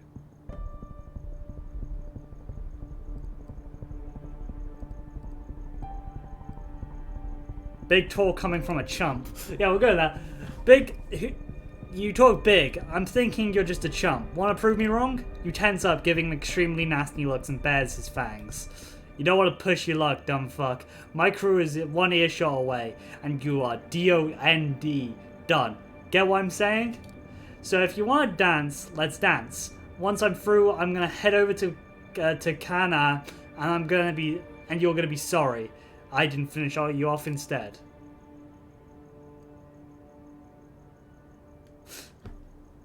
Oh, hey, hang on a second.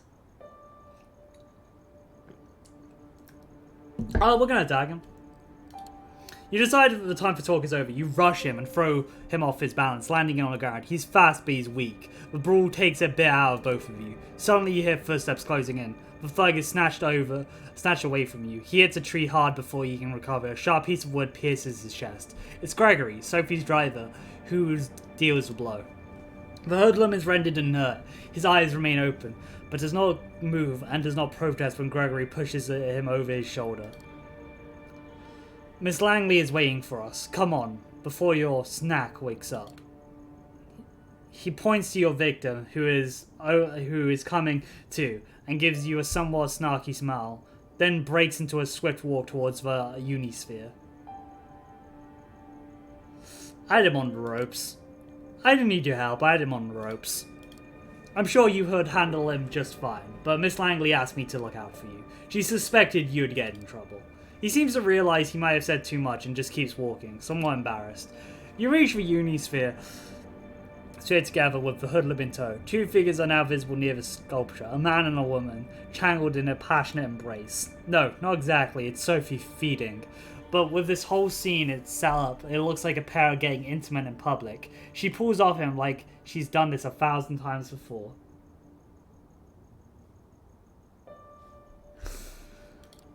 It occurs to you that she probably has.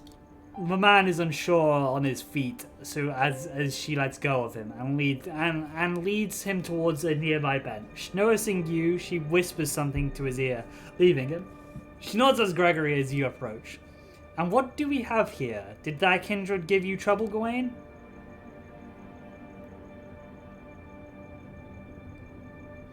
Yeah, but Gregory helped. Yeah, a bit, but Gregory was there to help, so... And we've got a state kindred on our hands. And he's not Camarilla. Corona Park hasn't been claimed by anyone I know of. Curious. Let's go to the car. We'll put him in a truck and present him to Quadar tomorrow night. I'm sure you'll be delighted to make the hoodlum's acquaintance. Gregory carries the state vampire and dumps him in the car's truck like a mannequin. It's a strange sight, and you're quite happy you're not the poor fucker's shoes right now. It's almost a surprise that you can get away just casually throwing a stiff into the car and driving away. But then you remember that Sophie has been doing this far longer than you have. Still, the nagging thought that anything tonight could have been recorded on CCTV cameras or picked up by a rando with a half-decent smartphone and streamed online fills you with dread. Haunting hunting and using your abilities is dangerous business. It's clear that this whole being a vampire thing has many caveats as it has perks. You're taken out of headspace by Sophie's voice. I'll pick you up tomorrow night, same as tonight. I have some business to attend to at Elysium. I expect you to accompany me. Plus our friend in the back needs to be properly introduced to Quidar and the Prince. I'm sure he'll have some interesting things to say to the court. His voice is cold and cruel, nothing like enticing personality she has shown at the gallery earlier tonight. Sophie is clearly a woman of many faces.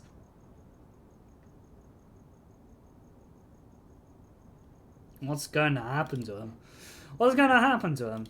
The usual, I imagine. Interrogated by Quidar, probably in the basement of the gallery. Quick trial with the Prince's attendants if she's there tomorrow night.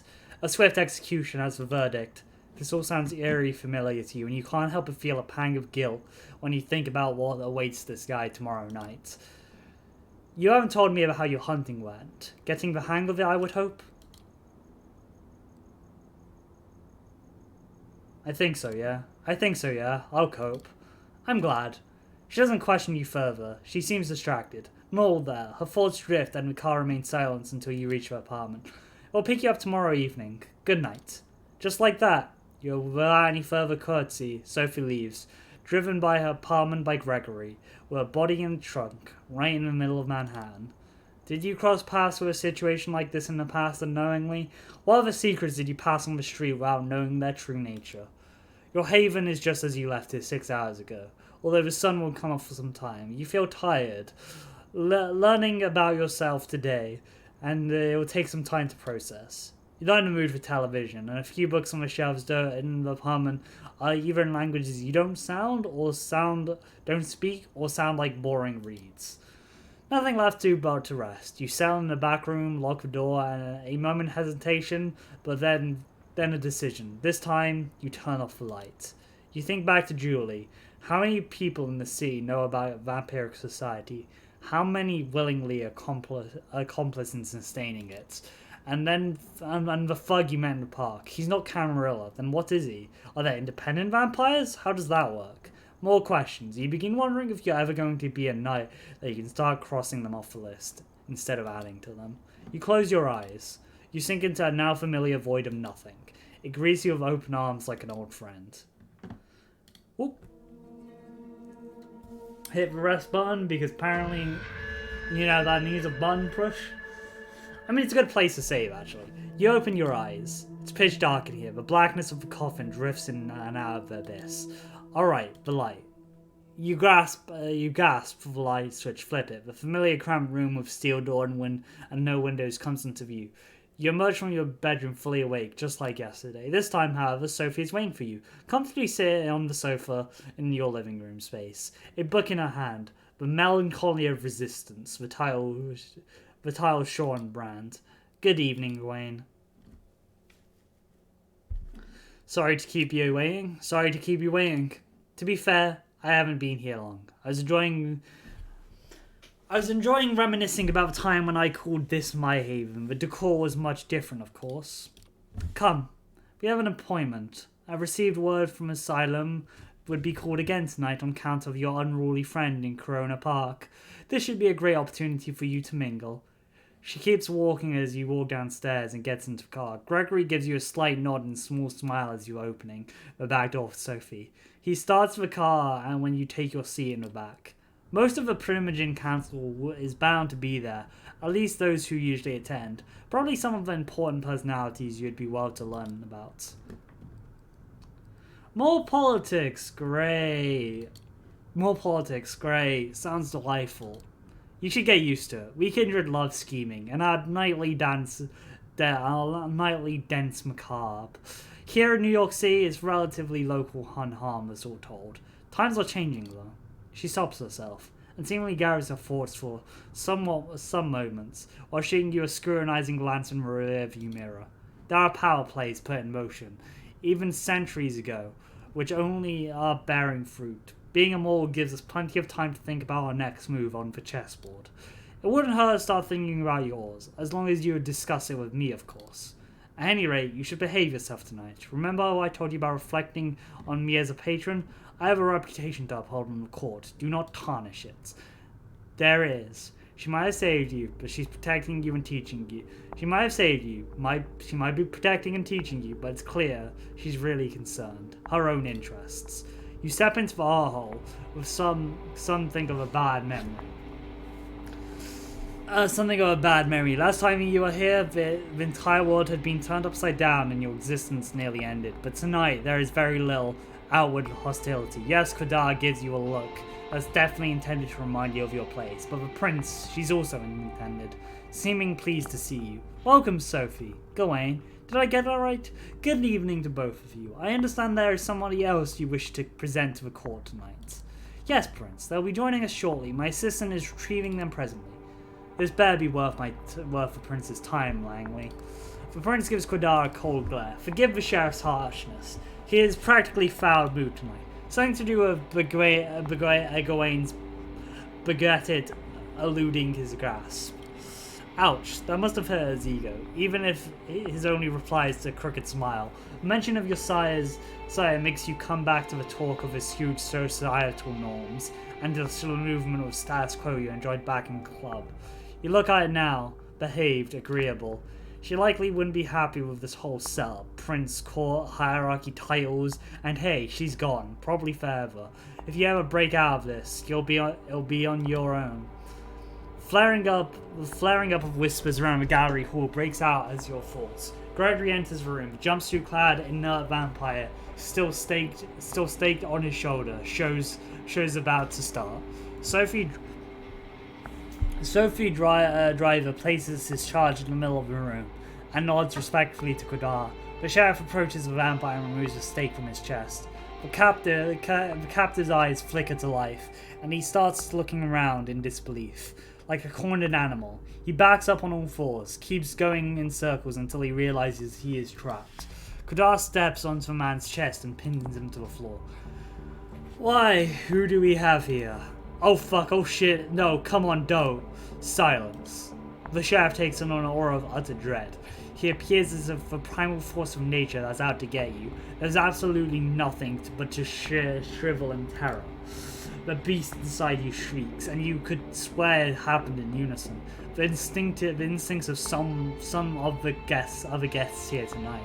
It's unlike anything you experienced in the company of your turbulent first night as a vampire. He really did go easy on you, all things considered. I'm just going to take another drink.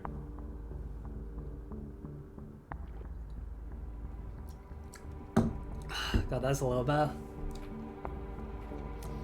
It seems like it's taking all the hoodlums willpower not to crawl into a fetal position and start crying. No, please, don't hurt me, man, don't. You and me are going to have a little talk downstairs at the prince's discretion. Please, go ahead, my sheriff. You heard the prince. Get up, let's go. He doesn't wait for confirmation, just grabs the guy and drags him, kicking and screaming out of the room. Conversation starts all around you, some whispers, some quiet averts. Sophie looks somewhat bored with the whole affair, her eyes wandering from art piece to art piece, clearly finding nothing to her particular liking. Torture in an art gallery? For how cultured you all seem, torturing someone in an art gallery doesn't seem to faze you. Oh please, do keep your naivety to yourself. Power and violence have always been two sides of the same coin. Most of us here are far too old to bother keeping up appearances. Excuse me.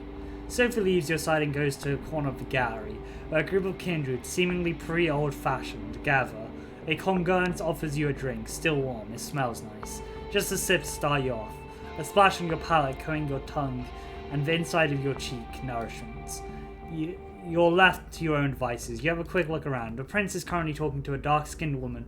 You seem to recall seeing here a few nights ago. She is a cold but noble countenance. Their conversation seems casual. A loud, trilling laughter turns your attention, and a respectable man who saw with Sophie on the night of your judgment. He's making rounds, chatting with different patrons. He falls opened his eyes on you. A casually dressed, plain-looking man stands alone near a column, watching you. He turns his gaze away sheepishly when he realizes he's noticed. Are we going to confront the man while looking at you? There's something about this guy. It's not that he's staring at you. Most everybody is in the room, at one point or another. It's how he does it. He seems shy, maybe afraid. It's hard to find a scheduled spot in the gallery tonight, but this guy has an entire corner of room all to himself. As you approach, he's standing there alone with no glass in hand, a worried look on his face. Good evening. Something wrong? You look worried. Is something wrong? You what, besides hanging out with blood-drinking monsters and acting like it's no big deal? No, I guess it's usual business as usual. His bitterness is palatable. Sorry. Having a bad night. My name's Larson, or you can call me Robert. Either's fine.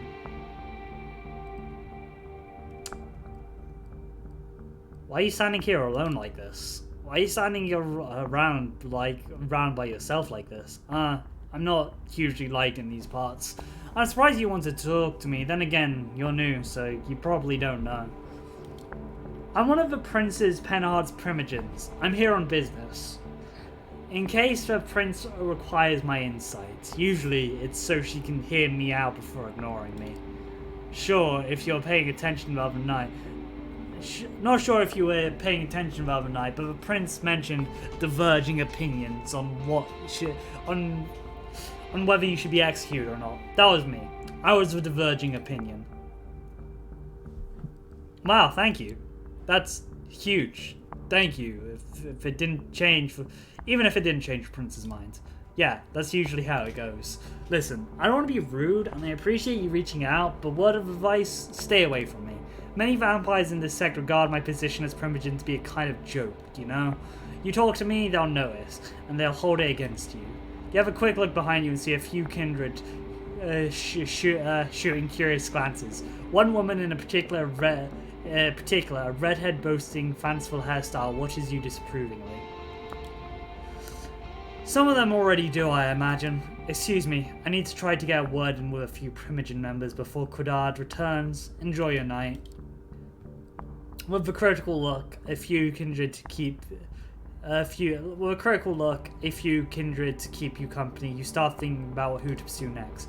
You notice Sophie mingling with another kindred, clearly in her elegance element and not to be disturbed. Quidard has not come back yet, so you probably can still find conversation with at least one.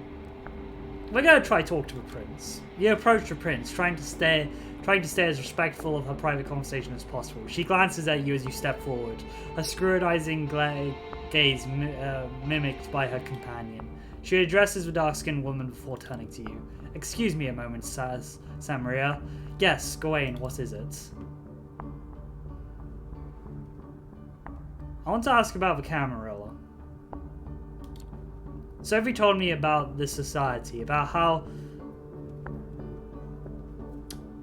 Sophie told me a lot about this society, but I still feel like I'm not seeing the whole picture. How does this Camarilla operate exactly? That is a very broad question. I suppose I can answer in simple terms. The Camarilla has a long history of keeping order among kindred and furthering our influence over the kind. Our principles, which we call traditions, are paramount to those goals. The sect is large, has many layers and positions, and I'm sure somebody will be happy to explain them in detail. As for me, as Prince, I oversee the city's affairs. The Ivory Towers, as some call it, designed by Archons to intervene in domains politics, but New York City rarely requires such aberrations during my reign. A dark-skinned woman looks impatiently at you and catches the primogen's attention. Forgive me. That's all the time I can spare right now. We have something to discuss with Samara. Enjoy your night, Gawain. Leave without comment. You leave the two women conversation, which they get back to almost immediately after the Prince turns to Samara. A loud exchange near the staircase grabs everyone's attention. Quidard is back, the hoodlum with him. The sheriff pushes the other vampires in outside the room. The vampire that frightened you last night is a mess. That stupid hat is still exploding on his head, covering some of his ruined face in his welcome shadow. He barely's conscious. His shin's broken. You think something protruding out there, making the pant leg bulge. One arm is twisted at a very strange angle. Very bloody, surprisingly, but clearly a whole lot of hurt. Well, Kudar, did our guest cooperate? Tell the Prince your name. It's Howard. And how did you run, Howard? The midnight, and who do you run with? The Midnighters. An anarchy, my prince. Active for some time now, though that's what they told me. The name is about the only legacy the group has kept over the years. I see. Hey Prince, I didn't mean it. I didn't. A loud crack makes some of the guests observably grasp as Card dislocates the man's jaw, spraying blood. The spraying blood creates something like an abstract art piece on the floor. This one is guilty of threatening a member of the Camerlin claiming domain without Prince's approval. That alone would be enough to pass Swift's judgment, but he's also Anarch scum, my prince. There can only be one verdict. Final death. Do your duty, Sheriff. Unless, of course, somebody would like to play the good Samaritan like Miss Langley did a few nights ago. The look of the prince serves you and Sophie as a cruel jest. Sophie takes it gracefully, smiling and sipping underarm. Yours is a strange public show of affection. Nobody says anything. The vampire named Howard jumps at his feet and makes for a window.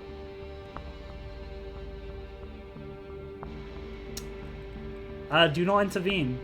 We're gonna hope the guy can escape, but we can't. But we're not gonna actively help. You have a feeling Howard's efforts are fruitless. Just a few seconds later, that feeling is confirmed. He almost reaches the window. Almost, but not quite. In somewhat of a blink of an eye, Howard appears near him. He appears first near his scar. God. Ooh. Just giving a stretch. In what seems like a blink of an eye, Quidard appears first near his scabbed sword in one corner of the gallery, then next to the escaping Anarch on the opposing side of the room. The next moment, Howard's head flies off his body, the baseball cap free. His lifeless body crumples to the ground, beginning to decompose in real time. It's an uncanny sight. As always, our sheriff does not fail to impress. I'd like to thank Miss Langley for bringing the Anarch thug to me and Quidard's attention. I assume all have found the verdict satisfying? It's a rhetorical question. Everybody knows it. Then I consider to my night's meaning condured. Good night to all of you. She steps out of the room. You see that many of the guests move to the same. Sophie seems to be conversing with someone, a serious-looking man in a trench coat, about what transpired. You probably have time to strike up a conversation too. Quidard Sim is still there, for one, but clearly getting ready to leave. Larson is moping around. The other man you noticed before Quidard brought the Anarch in is still chatting with the remaining tenants. We'll talk to Robert Larson again. Now that the gallery is empty, you're hoping Larson will be less eager to excuse himself from talking to you. He takes a few steps towards the stairs, clearly ready to leave when you approach him. Hey, can't stay away, can you? What are your thoughts on the trial? I want to hear your thoughts on that trial. Not much of a trial, was it? Most of it involved our dear sheriff spilling blood while we sipped from fancy glasses. He's obviously angry, disappointed, his face showing some colour, not a common sight among vampires. He takes a deep breath and a force of habit you share and continues. To be fair, by Camarilla standards, the case was pretty cut and dry. That's what it's like when you're Anarch. You get caught red-handed, you're in a world of trouble. What about you, though? It must be hard to see what could have happened to you just a few nights ago. You know what? Don't answer that. I don't want to pry. It's clear that he regrets bringing you up, and is even more uncomfortable with now that he did. Listen, it's nice talking to you, but I gotta go. Enjoy your night and all that. With just a single look at the rest of the fading crowd, he leaves the gallery. It was right about when Sophie enters a conversation and walks over to you. Interesting evening, wasn't it? Come, Gregory's waiting downstairs. She seems preoccupied with something and not in the talkative mood. It's an awkward ride back to the city. This time, you arrive in another building, just 2 streets across from her apartment. She brings you upstairs through a very nice-looking lobby, and a luxurious-looking hall in her domain. I'm going to take another sip of my drink. Apologise, but we are out left, so let's see where we end the story with this in an hour. I'm surprised I got this far. I'm still like, okay, cool, we can keep going. To be fair, I don't know how long this visual novel is in entirety. I guess we'll find out. The last time you arrived at another building, just 2 streets we read through this. Please have a seat. I shall be right with you. Take it in the surroundings. The apartment is like a gallery, the old school smoking room that you've seen in some period pieces. The novel layout of Rich's living room, meticulously combined together. Apologies. Old habits die hard. Clearly some stick with you even after death. She drags on a cigarette and breathes out. Breathes. How is she doing that? Can you do that? Ah, yes, you might know. You might not know. It takes some practice, but you can keep smoking if you like. Other things too. Experiment. You might surprise yourself. But I do not bring you here to show off. This is where I rest these nights. The door in the back, my bedroom, similar to yours. I have several bodyguards in addition, of course. I brought you here because I need you to trust me. When I had told you before that I needed your best behavior to uphold my good standing with the court, I meant it. But that's not the whole story. I have your interests in mind too. That's why I'm giving you your own haven. Why I'm here trying to teach you how to navigate your new reality. But you need to trust me or else this won't work. You can come here whenever you feel like asking me something. When you're in trouble too, although I hope that won't happen often. I would like to ask you to come here when you wake up tomorrow. I have something to discuss with you. Why not discuss it right now? Why not talk about it right now since we're together? I still need to follow up on a few things before we speak. Patience, fledgling. But silence again. There's definitely something Sophie's mind tonight, but she doesn't seem eager to share it with you just yet. I'm leaving for another visit. Come downstairs with me and I'll give you a lift. A quick trip, a promise that you'll show up tomorrow, and some polite goodbyes later. You'll open the door to your haven and you gather your thoughts. It's exciting in a way, being dragged deeper and deeper into the secret society and its rules. Whatever Sophie has planned for you, it's bound to teach you more about things you have become. You sink into your vampiric sleep with just a silver of hope. It's a welcome change. I have no idea if this game is front-loaded with content or anything like that. Once more, darkness falls upon the city. Oh, flip.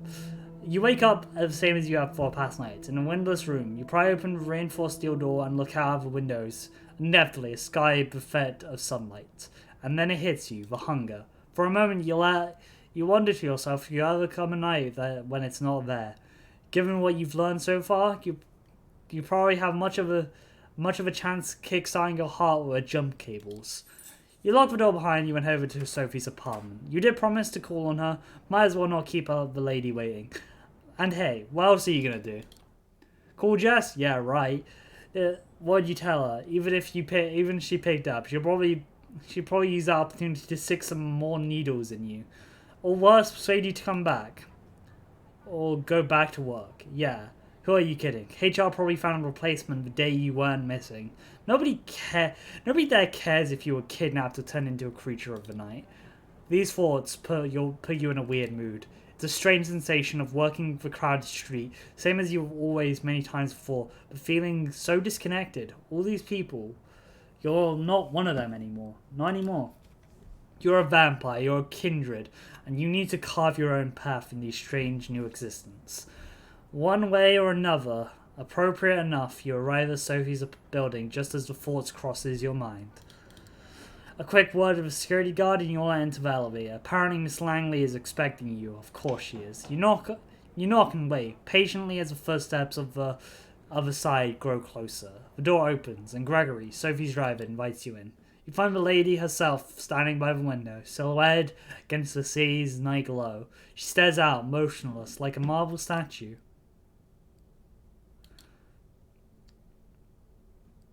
Am I interrupting something? Hey, am I interrupting something? She doesn't react immediately. She doesn't seem to snap out of meditative stance and looks at you with strange, bleary eyes. Yes, you were, but that's alright. I've been meaning to ask you something. When you look out of the city, when you see those lights, hear the hum, smell the rain on the pavement, what do you think about? You gaze out. The lights, the rain, the relentless honking of the music blasting from a nearby window, echoing off the building. Someone should record an hour of this and throw up on YouTube as an ambient piece. Other than that thought, it's business as usual, the sights, the smells. You know it all too well. Sophie watches you. You can tell she's disappointed somehow, but she covers it up with a courteous smile. Well, not everyone can appreciate the necessities that the world would offer. In fact, among kindred, my clan is somewhat notorious for finding innate meaning in even the mundane. You see, I have the blood that flows within me is that clan of Vtuber. There are 13 bloodlines among us kindred, though the number is being contested in the past, and these nights it seems nothing is certain anymore. The clans have gone by many epitaphs throughout the years, but the names used these nights have roots in medieval times, the original Inquisition, if you can believe it. They used to categorize us, describe our inherent differences in time. We adopted them ourselves. Each clan has a uniqueness about them, inseparable, originating from an ancient progenitor, carried from sire to child. For the Toreadors, our gifts lies in sensitivity of a sort, while neatly attuned to the beauty and ugliness of both. We can see either where most cannot, a blessing on most nights, occasionally a curse. The sheriff is of my clan as well, though you'd be hard-pressed to see it in him. Poor Kudar. It breaks my heart to see him in this state. Still, there's beauty to it as well. Nothing like a good fall from grace. Try as she might to act playful, you can tell she genuinely cares. She lets her gaze wander a brief moment, but quickly regains her composure. Then there are the Ventru, known as the pride and proclivity to rule over others. The prince represents that clan, and is quite common in our society around the globe. They are the Blue Bloods. Where the Blue Bloods think them their rulers, the Ruha like to see themselves as primitive revolutionaries. They call for universal rebellion, while being slaves to their own temper. We don't discuss the rival much anymore, not after they largely broke off with the Camarilla to think that they were philosophers once more. Long ago. To think they were once philosophers. Once. Long ago. I hope to tell you more about the other bloodlines tonight. What's my clan? Do you know what my clan is? No. I can only guess it based on certain aspects of your behavior and taste. You're willing to come to your own conclusions and seek validation from your clanmates. If you will need to come to your own conclusions and seek validation from your own clanmates if you require such a thing. As you will no doubt learn, some kindred fit the stereotypes more than others, but blood is hard to deny, though there are certain those who try. But it's perhaps the subject for another time. I invite you here for another reason. There's something I want to speak to you about. As customary in our society, especially among younger kindred, to organize coteries. Sometimes they are called by the prince themselves or mandated by fledgling sire. In our case, you may treat it as more of a strong recommendation. I want you to seek companions, not only because you need to learn about our society, but because they are useful. True friendship is rare among kindred, but having allies, even temporary ones, is something necessary these nights. It might be selfish creatures, but we are drawn to each other nevertheless. Do you have your own coterie? So tell me, are you part of a coterie? Any close allies? I do have those that I trust enough to work with, yes, but not a coterie exactly. Though I have joined several of those over the years. Not in over a century, though. However, you, however, would like to... Oh, sorry. You, however, would do well to meet some of the city's younger kindred and see if you can find certain connections and essentially experiments for those so young. She puts on a mysterious smile. I spent my precious time last night asking around, pondering potential kindred for you to meet. I came up with a short list of contracts. I hope you can appreciate the gesture. Forging a partnership with those might offer perspectives and viewpoints that I cannot provide, lenses through which I view our kind. There are members of the Camarilla, of course, more or less. Okay, who are they? Alright then, let's hear out. Who's on the list? Eager to learn about them, I see. Good, I am glad. Let's start with Tremere. They are a powerful clan, disliked by many, but feared and respected by many more. They have been an important pillar of Camarilla since the very beginning. They are blood sorcerers. You look at us, Sophie, with a hint of disbelief. Blood sorcerers. Pretty sure Mark from Q&A used to brag about being a level 20 blood sorcerer. Somehow you doubt he meant magical vampires. Sophie snickers. Oh child, don't be caught with that look on your face when you meet a warlock in person. They really are adept at using vitae, their own as well as others, to unique and potent effects. Since they are quite rigid in their hierarchy, the kindred I had in mind for you might need some persuading. His name is Agathon. From what I hear, he is quite a scholar, very ambitious, the child of a noted Tremere here in New York, aliasing as Stir to Bridge. Spend some time with Agathon and I'm sure you'll run into her sooner or later.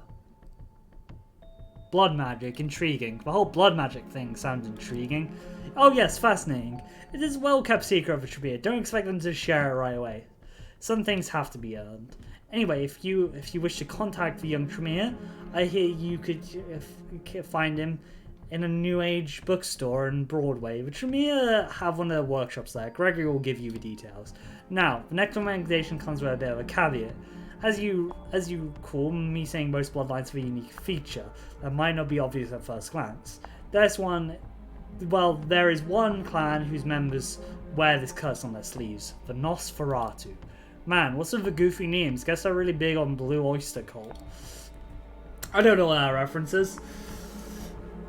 No wonder they make havens and sewers and abandon things such as that. Their appearance is hideous and obviously unnatural. And they walk the streets like other kindred. The kind would have learned of our existence long ago. Did she shudder? It's hard to tell with her usual complexion, but but you could swear her skin suddenly took on a more sickly colour. One I have in mind isn't as big of an eyesore as the worst of them, but he's no Adonis either. Still, there has some talents and connections you might find useful. His name is D'Angelo. He has an office, for lack of a better term, in otherwise abandoned grain terminal in Red Hook, right next to one of the Swedish stores. The name escapes me. The one with the awful furniture? What, IKEA? Swedish furniture store. You mean IKEA? Yes, that's it. My mind struggles to retain things that are aesthetically displeasing. God, Toreadors. D'Angelo does odd jobs for Cordia, digging up dirt, locating kindred who would prefer to remain hidden, that kind of work the Nosferatu are best at. He's on the case right now. Something to do with kind murders, I think. After you inherently brush Wadir Sheriff, I think it'd be wise to do some goodwill towards his agenda. And since D'Angelo's investigations might be just a thing, takes a brief pause to look out the window again. Now, the two more come with exotic proposals. Exotic, as if blood mages and vampire detectives were as business as usual. You may have heard about the Gangrel before. They are a wild clan in touch with their beasts in a way that others might not dare to attempt. Oh, sorry. They mostly keep out of big cities, but they are exceptions. Normally, they haven't been part of the Camarilla for over 2 decades. I like they kept that part of the law, V5. Kept the Hakim still joining? Sorry, that bothers me. That was already part of the law by revised. You didn't need to cut it out. I don't get it. I don't get it. They could. Sorry, changing it was really weird when they kept the oh wow. It's a weird retcon, but it's fine. It's fine. It didn't change anything really for the Hakim, but I don't know. I can't move my hands. I'm kind of waving them around. I would like you, but one of the kindred I would like you to meet has strong, shall we say, familial ties with the sect. Her name is Tamaka. Her sire, Jezebel, was an instrument during the Battle of New York back in 1999. The very same battle that consummated the city as Camarilla domain. Sadly, her achievements have gone largely unrecognized. Tamaka and a number of siblings still reside in the domain they were rewarded after the battle. Prospect Park. Jezebel herself left the city some years ago, fed up with being underappreciated. Anything more about Tamaka? I'm probably pronouncing that wrong. You seem to know a lot about her sire, but is there anything else you can tell me about Tamaka? I asked around. Out of all Jezebel's child, Tamaka is known to be the most rational and cool-headed, at least of Flora Gangrel. That said, she is likely to have a unique way of appraising worth. I cannot say how exactly, but you should be prepared for an interesting conversation at the very least. Then again, this could be said for almost every kindred in the sea. There's a mysterious smile again. You see, seeking out Tamaka could prove educational for nothing else. You know, perhaps you will find her temperament to be a welcome change of pace. But speaking of a change of pace, the last suggestion for you, I have one last suggestion for you, though I do not make it lightly. The kindred calls herself Hope. She's a Malkavian. They're a uniquely cursed clan for centuries who have considered them mad, insane, unhinged. But those of us who spend enough time around them come to understand the truth. It is no sickness, but a unique perception of the world that has them appear as unstable, and the perception can prove to be valuable. Having a Malkavian as your companion might be taxing on the nerves and a true test of patience at times, but their insight and intuitive are unveiled among kindred. As for Hope specifically, she is said to be a recluse, but I have a good authority that she's currently can be found in an internet cafe, I believe they're called. Lower Manhattan. Gregory has their address. An internet cafe. Quaint. An internet cafe, really? How quaint. I really wouldn't know. But since you brought it up, beware the Camarilla is highly critical of using the internet to commune with. The Second Inquisition made sure of that. Exercise caution when at her haven. Well, I believe that is all. I still have a few social calls to make, so I'll leave you to it. Use tonight and tomorrow night to arrange the Condor visits of your own. I will send Gregory for you as soon as further need of your service. Oh, and reminder, you will need a car. Join us downstairs, won't you? She smiles one more and turns to her driver. She helps you put on a coat, and the three of you leave Sophie's apartment. Sophie points to one of the cars near a building as Gregory hands you the key. It's rather an auspicious compact car, a decent looking, if not luxurious ride. Stay safe, Gawain. This is your first night alone. Don't be your last. As they drive away, you find yourself more freedom than you've ever had in the past few nights. A blessing or a burden, time will tell. With a list of addresses in hand, you consider your next move. We're going to talk to the gangrel. Sorry, just taking a drink. I think this is the kind of magic, yeah. Jezebel's child. Hang on. Okay, that's just the Bruja symbols behind all of them. I thought it would be the clan symbols of each clan. Let's give it a stretch. I feel like we're gonna go talk to the gangrel. I think it's fitting. Sophie mentioned a gangrel neonate by the name of Tamaka, who's made herself a haven in Prospect Park. The Ferals aren't exactly a social bunch, even by kindred standards, but can keep her from clawing out your eyes long enough. She might be persuaded to join you. You make your way through the Grand Army Plaza, passing the Soldiers and Sailors Memorial Arch. You can't help but feel a tinge of nostalgia as you picture this place you've seen countless times in broad daylight, teeming with life. You quickly get over it, through the northwest gate into Prospect Park. The park is an unusual maze of unkept foliage and dim-lit alleys. Silence hangs in the air as it would have a park at this time of night, and there doesn't appear to be any sign of kindred presence. You start to suspect Langley's source fed are a bunch of bullshit, but you're not willing to give up just yet. As you ponder your options, you hear footsteps coming from behind a line of trees, quickly but even paced. Most likely a night jogger. No vampire would take kindly to you feeding in their domain, but then again, perhaps you could kill two birds with one stone. Yeah, no, we're not gonna do that. Well, we're good on blood. Seek out the gangrel's haven. We're gonna do that. You head south, delving deeper into the less frequented section of the park. Passing a babbling stream, you make your way into a ravine. Home to some of the oldest trees in the park, it's a place to go when you're looking to get away from the crowd and enjoy some one-on-one time with nature. That's during the day. At night, it's bound to be the gangrel's delights. Making your way through the brush, you come across a rocky crevice hidden by a wobbly chain-link fence. You leap over the fence in a slight boundary, trying to land as quietly as kindredly possible. Okay, that's cute. Kindredly possible. Okay, cool, fine. Yeah, I like that. I'll use that as a description whenever I play Vampire next. The crevice looks deep enough for you to think twice about jumping in. Instead, you peer into the darkness below, listening intensely. In the split second, there beside you, the side of your head swells like a vortex. Driven by sheer instinct, you lean back just as 5 fingers, razor sharp, cut through the darkness, missing your face by an inch. The clawed shadow jumps back a few paces, preparing to correct its mistake. You catch a glimpse of your assailant. Looks pretty animalistic, alright, but he's the one you're looking for. But he's not the one you're looking for. For starters, isn't he a he? Just as he's about to lunge at you, a snarl resounds from the bushes nearby, stopping the foe from in their tracks. Out of the shadow emerges a young woman, barely baring her teeth, even so slightly. She walks over calmly, her fixed eyes on your assailant. Her presence is enough to make him reconsider attacking you, but not withdrawing completely. He glances over at her, puffs up his chest. Stay out of it, Tam. I smelled him first. Tam. How about that? She raises an eyebrow, but remains silent. Her compadre turns back towards you. Her compadre, you shouldn't have come here, pretty boy. I'm gonna fuck you up so badly you'll be wearing your tongue as your fucking neckline. Tamaka looks at you expectantly.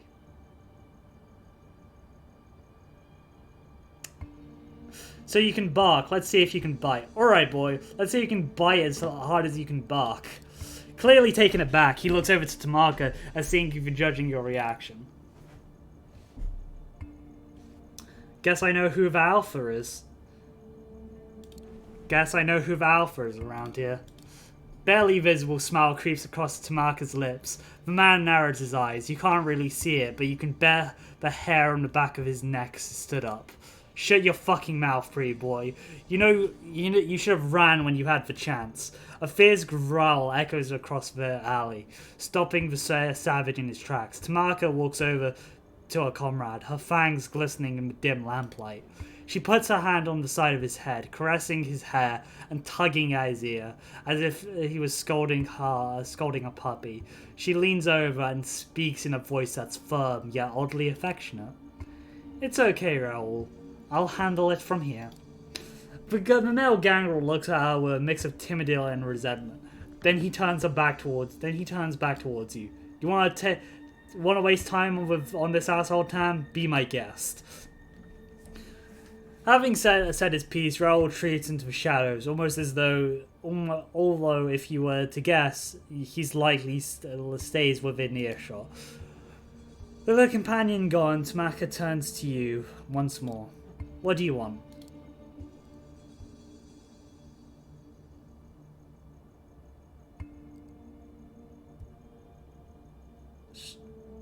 I could use your help. There's no point in pointing out straight to a point like that, and then you're not straight to the point, so you're not like, so you don't like that.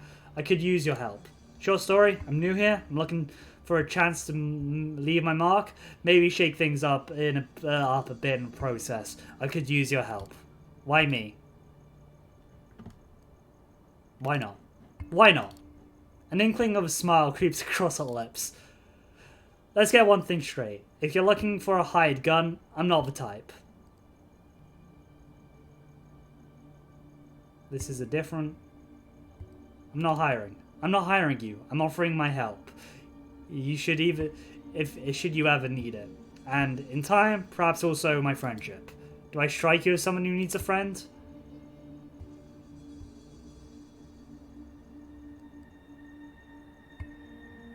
Yeah, you do. Yeah, let's go. Yeah, you do, actually.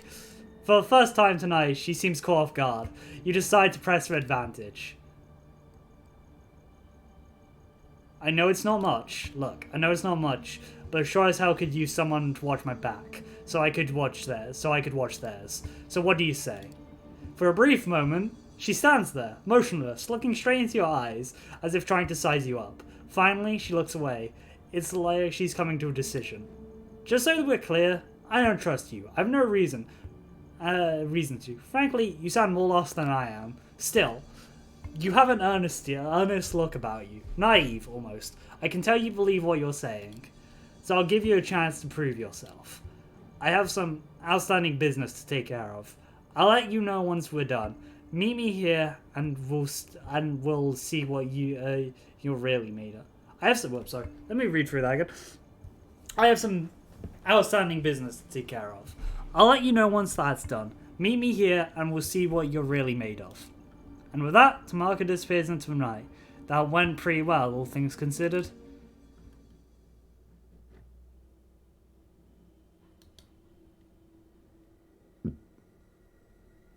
It's almost sun-time. Oh, I need to rest. Whoops. You know something strange about the front door of your haven. A letter's been slipped through in a cream-coloured, old-fashioned envelope. There's no name on it, but you know it's meant for you. You open the letter. It's clearly been sent to someone by incredibly old-fashioned, rich, or a fan of the classic stationery. No normal person would send a letter like this. The note is short, tense, written in elegant, delicate handwriting.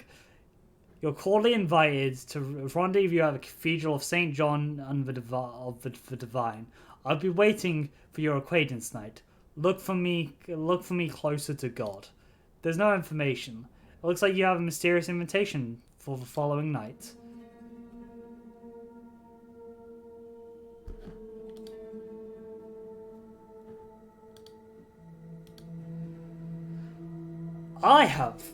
That looks cool to follow, but we're gonna probably follow that up after dealing with this. Upon returning to your haven, you found a small scrap of paper lying on your window. Still, need a favor if you're still up. Come meet me in Prospect Town. Yeah, we're gonna follow this one, the Scarred. We're gonna follow Tam's story. Don't know how much of multi-managing you should do here, but might as well. Once again, you cross the gates to Prospect Park and head straight for where you last saw the feral duo. Minutes pass, finding no sign of Tamaka. You begin to worry if something might have happened to her. Suddenly you hear rustling coming from the nearby bushes, and it's not the stray cat kind of rustling. You know I can hear you, right? Hey, you in the bushes, you know I can hear you, right? The rustling stops, if only a second. Suddenly the bushes part and Royal walks out, desperately trying to look confident. Yeah, that's only because I wanted you to. Listen, I want you to have a word before Tam gets here. She seems to like you for whatever strange reason, but the way I see it, you're a nuisance at best. At worst, you're a threat.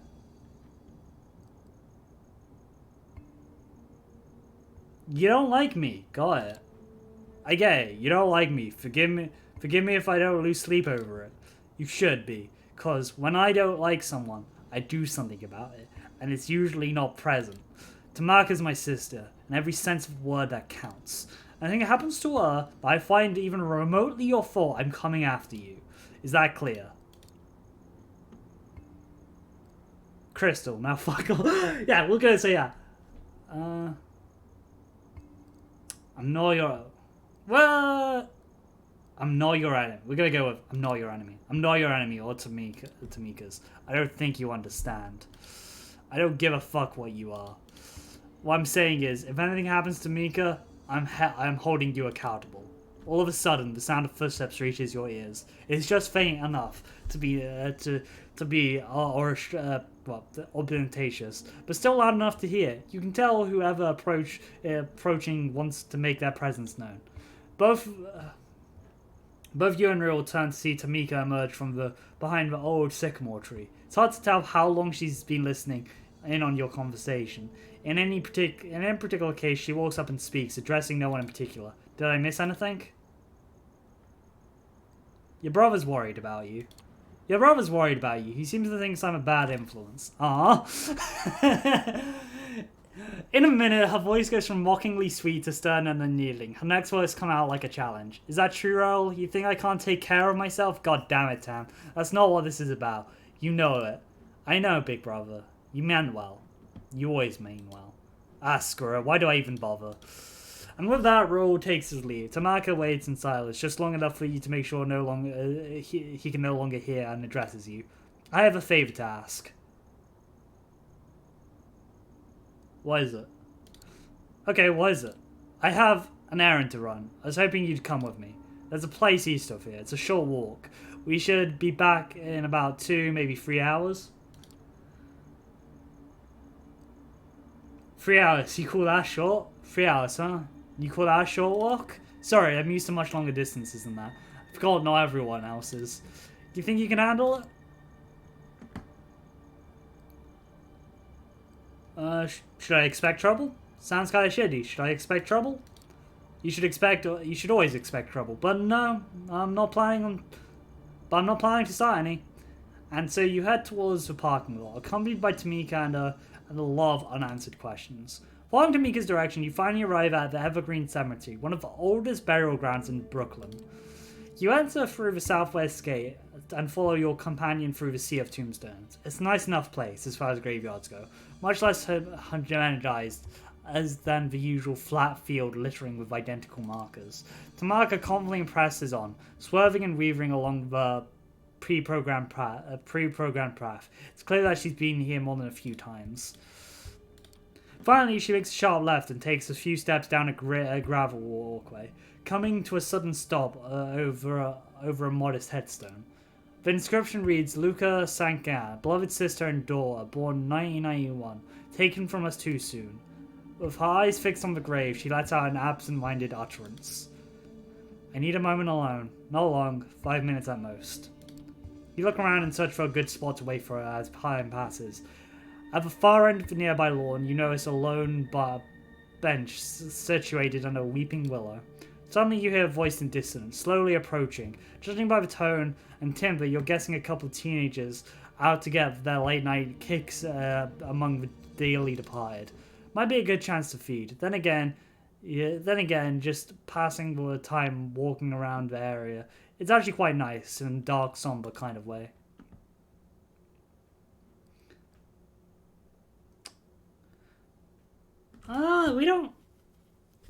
We don't need any blood technically. The game's not telling me that I need blood. Sorry, just taking a drink. The game's not telling me I need blood. So I'm probably gonna take the walk option. I'll take a walk. Don't need to be too long. I guess I'll just take a walk. Doesn't need to be too long. Because it's not... I wish it was done by a mechanical like number you could see rather than what this is. She throws you a razor sharp glare. Yeah, like I said, 5 minutes.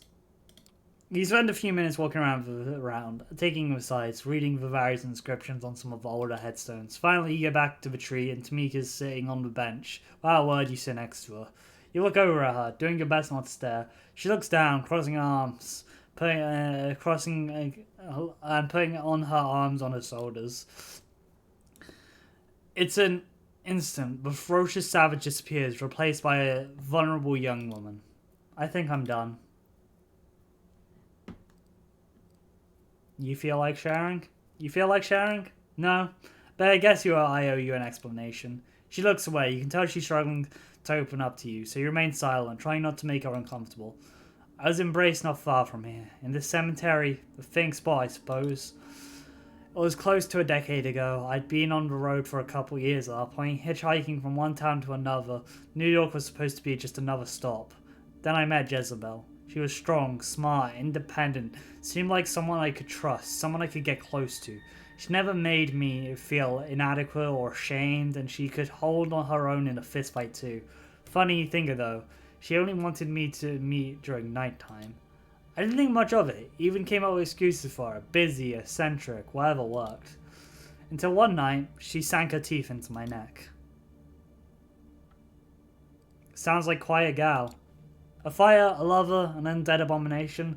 Sounds like quite a gal. She was. Honestly, I learned a lot about her after she was gone. She was the real deal, the old school gangrel, a veteran of the Battle of New York. She looks away and grows enticed for reascent for a brief moment. Anyways, she left soon after turning me. I think a conclave of Prague really shook her up.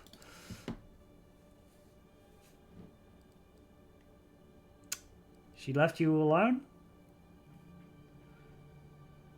Conclave of Prague? Wait, the Conclave of what now?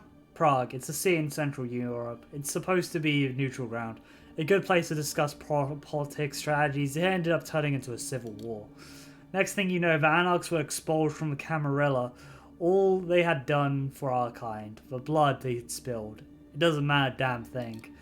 Doesn't matter amount. It doesn't matter the amount. I can't blame Jezebel for feeling betrayed, but yeah, even though I still have Riol and Luca, I'm furious and I'm terrified. Luca died a few years later. Operation Lights Out, they called it. It was a coordinated assault by the Second Inquisition, a genocide by any other name. Her family got together, brought up a plot and buried an empty casket. I guess they wanted some closure. Couldn't fault them for that. Even though she's not really here, I like to come and visit her from time to time. It reminds me of who I am. Keeps me in check. Keeps the beast at bay. Also, this place of my embrace, you have to appreciate the level of irony. She straightens up and looks at you as if something just occurred to her. Sorry, I don't know what came over me. One minute I'm all grunts and stares, and next I'm giving you my biography. I guess I'm just tired of being scared alone. You don't have to be alone. You don't have to be alone. I used to think so, but those were simpler times. At this point, I'm just looking for something to believe in. Someone I could give a damn about.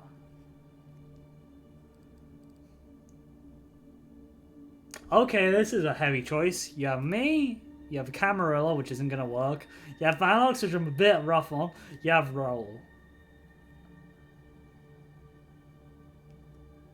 We've just met, so saying me is a bit of a stepping thing, Camera.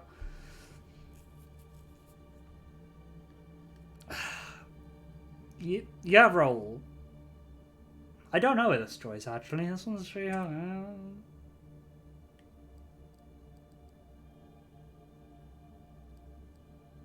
You have Raoul. You always have Raoul. She smiles sadly. Will I? Don't get me wrong, Raoul's my brother and my bond between him is not easily broken.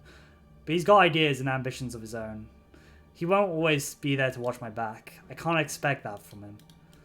You open your mouth before you can make a sound. Tamaka motions you to keep quiet. She lifts her head and sniffs air. She peeks up with eyes widened. Suddenly she pushes you with all her strength, sending you flying off the bench.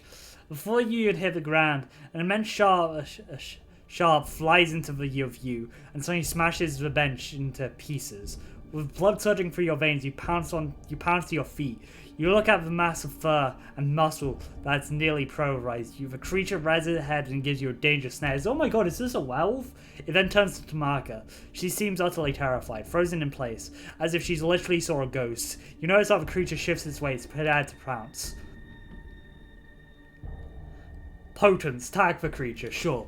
Feeling as if your muscles have turned to steel, you ram the creature before it can throw itself at Tamaka. The beast flies through the air, smashes against a tree. In a matter of seconds, however, it gets back to its feet. Your attack might have surprised you, but you clearly didn't do any real damage. The creature turns towards you. For a second or two, it moves its mouth awkwardly as if trying to remember how to form words. Stay out my grounds. The creature runs towards a near clearing. Then all of a sudden, a gunshot sends it tumbling to the ground. A group of well-armed men in body armor emerge from the shadows with an orderly formation and moves in closer around the creature. Retreat and hide. Not sure what to make of what's happening. You figure it's bad to stay out of sight. You start backing away into the nearby bushes. You notice Tamaka is following your lead. From relative safety of thick foliages, you watch in silence as a group of armed men subdue the creature using steel nets and cow prods. In the corner of your eye, you catch Tamaka looking away as if she finds the whole spectacle somehow distasteful. She speaks under her breath, her voice is shaking. Can we get out of here? You see no reason to object. You walk back. Your walk back turns out to be a quiet and somber experience. Both of you walk in silence. The city, a blur of lights and cars careening by. You look away, look over to Tamaka. She seems lost in thought. Finally, you decide to break the silence. What was that thing back there? Are you gonna be alright? Are you gonna be alright? Things back there really spooked you. I don't know. She catches herself and attempts to hide her vulnerability. Yeah, I think so. It's just that I've always heard stories about the scarred one. I never thought I'd run into him. The scarred one? The scarred one? Yeah, that's the only name he goes by.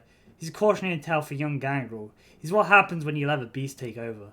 I always figured he'd be more of a metaphor. Seeing him in real life, it's like if a Christian just happened to run into Judas Iscariot one day. And seeing him hunted down by the SI, I don't know what to think. I don't even know where to start thinking. Deciding to give her some space, you spend the rest of the walk in silence. Soon, the familiar trees of Prospect Park comes into view. You stop by the entrance of Tamaka's Haven and keep walking without much as a word or glance in your direction. She stops out to several paces and turns back towards you. I'm sorry. Thanks for coming with me. But now I have a lot of shit to figure out. Once I do, I'll let you know. And with that, she disappears amongst the trees. Seeing no point in sticking around, you take your leave. We got half a day. I'm probably going to be ending this. Probably want to go do this. Sorry, just finishing on my drink. But looking at the time, I know it's a bit early, but we're probably going to save an exit on this one before we start the next segment, because I don't know if it'll last 20 minutes. But thank you everybody for coming to Vampire Masquerade, Coteries of New York. Next time we'll carry on the weekend. I will need to figure out which game I need to do, but we'll figure out something. And we'll be doing on Avalon on Tuesday like normal. Until then, I hope you guys have a lovely day, and goodbye.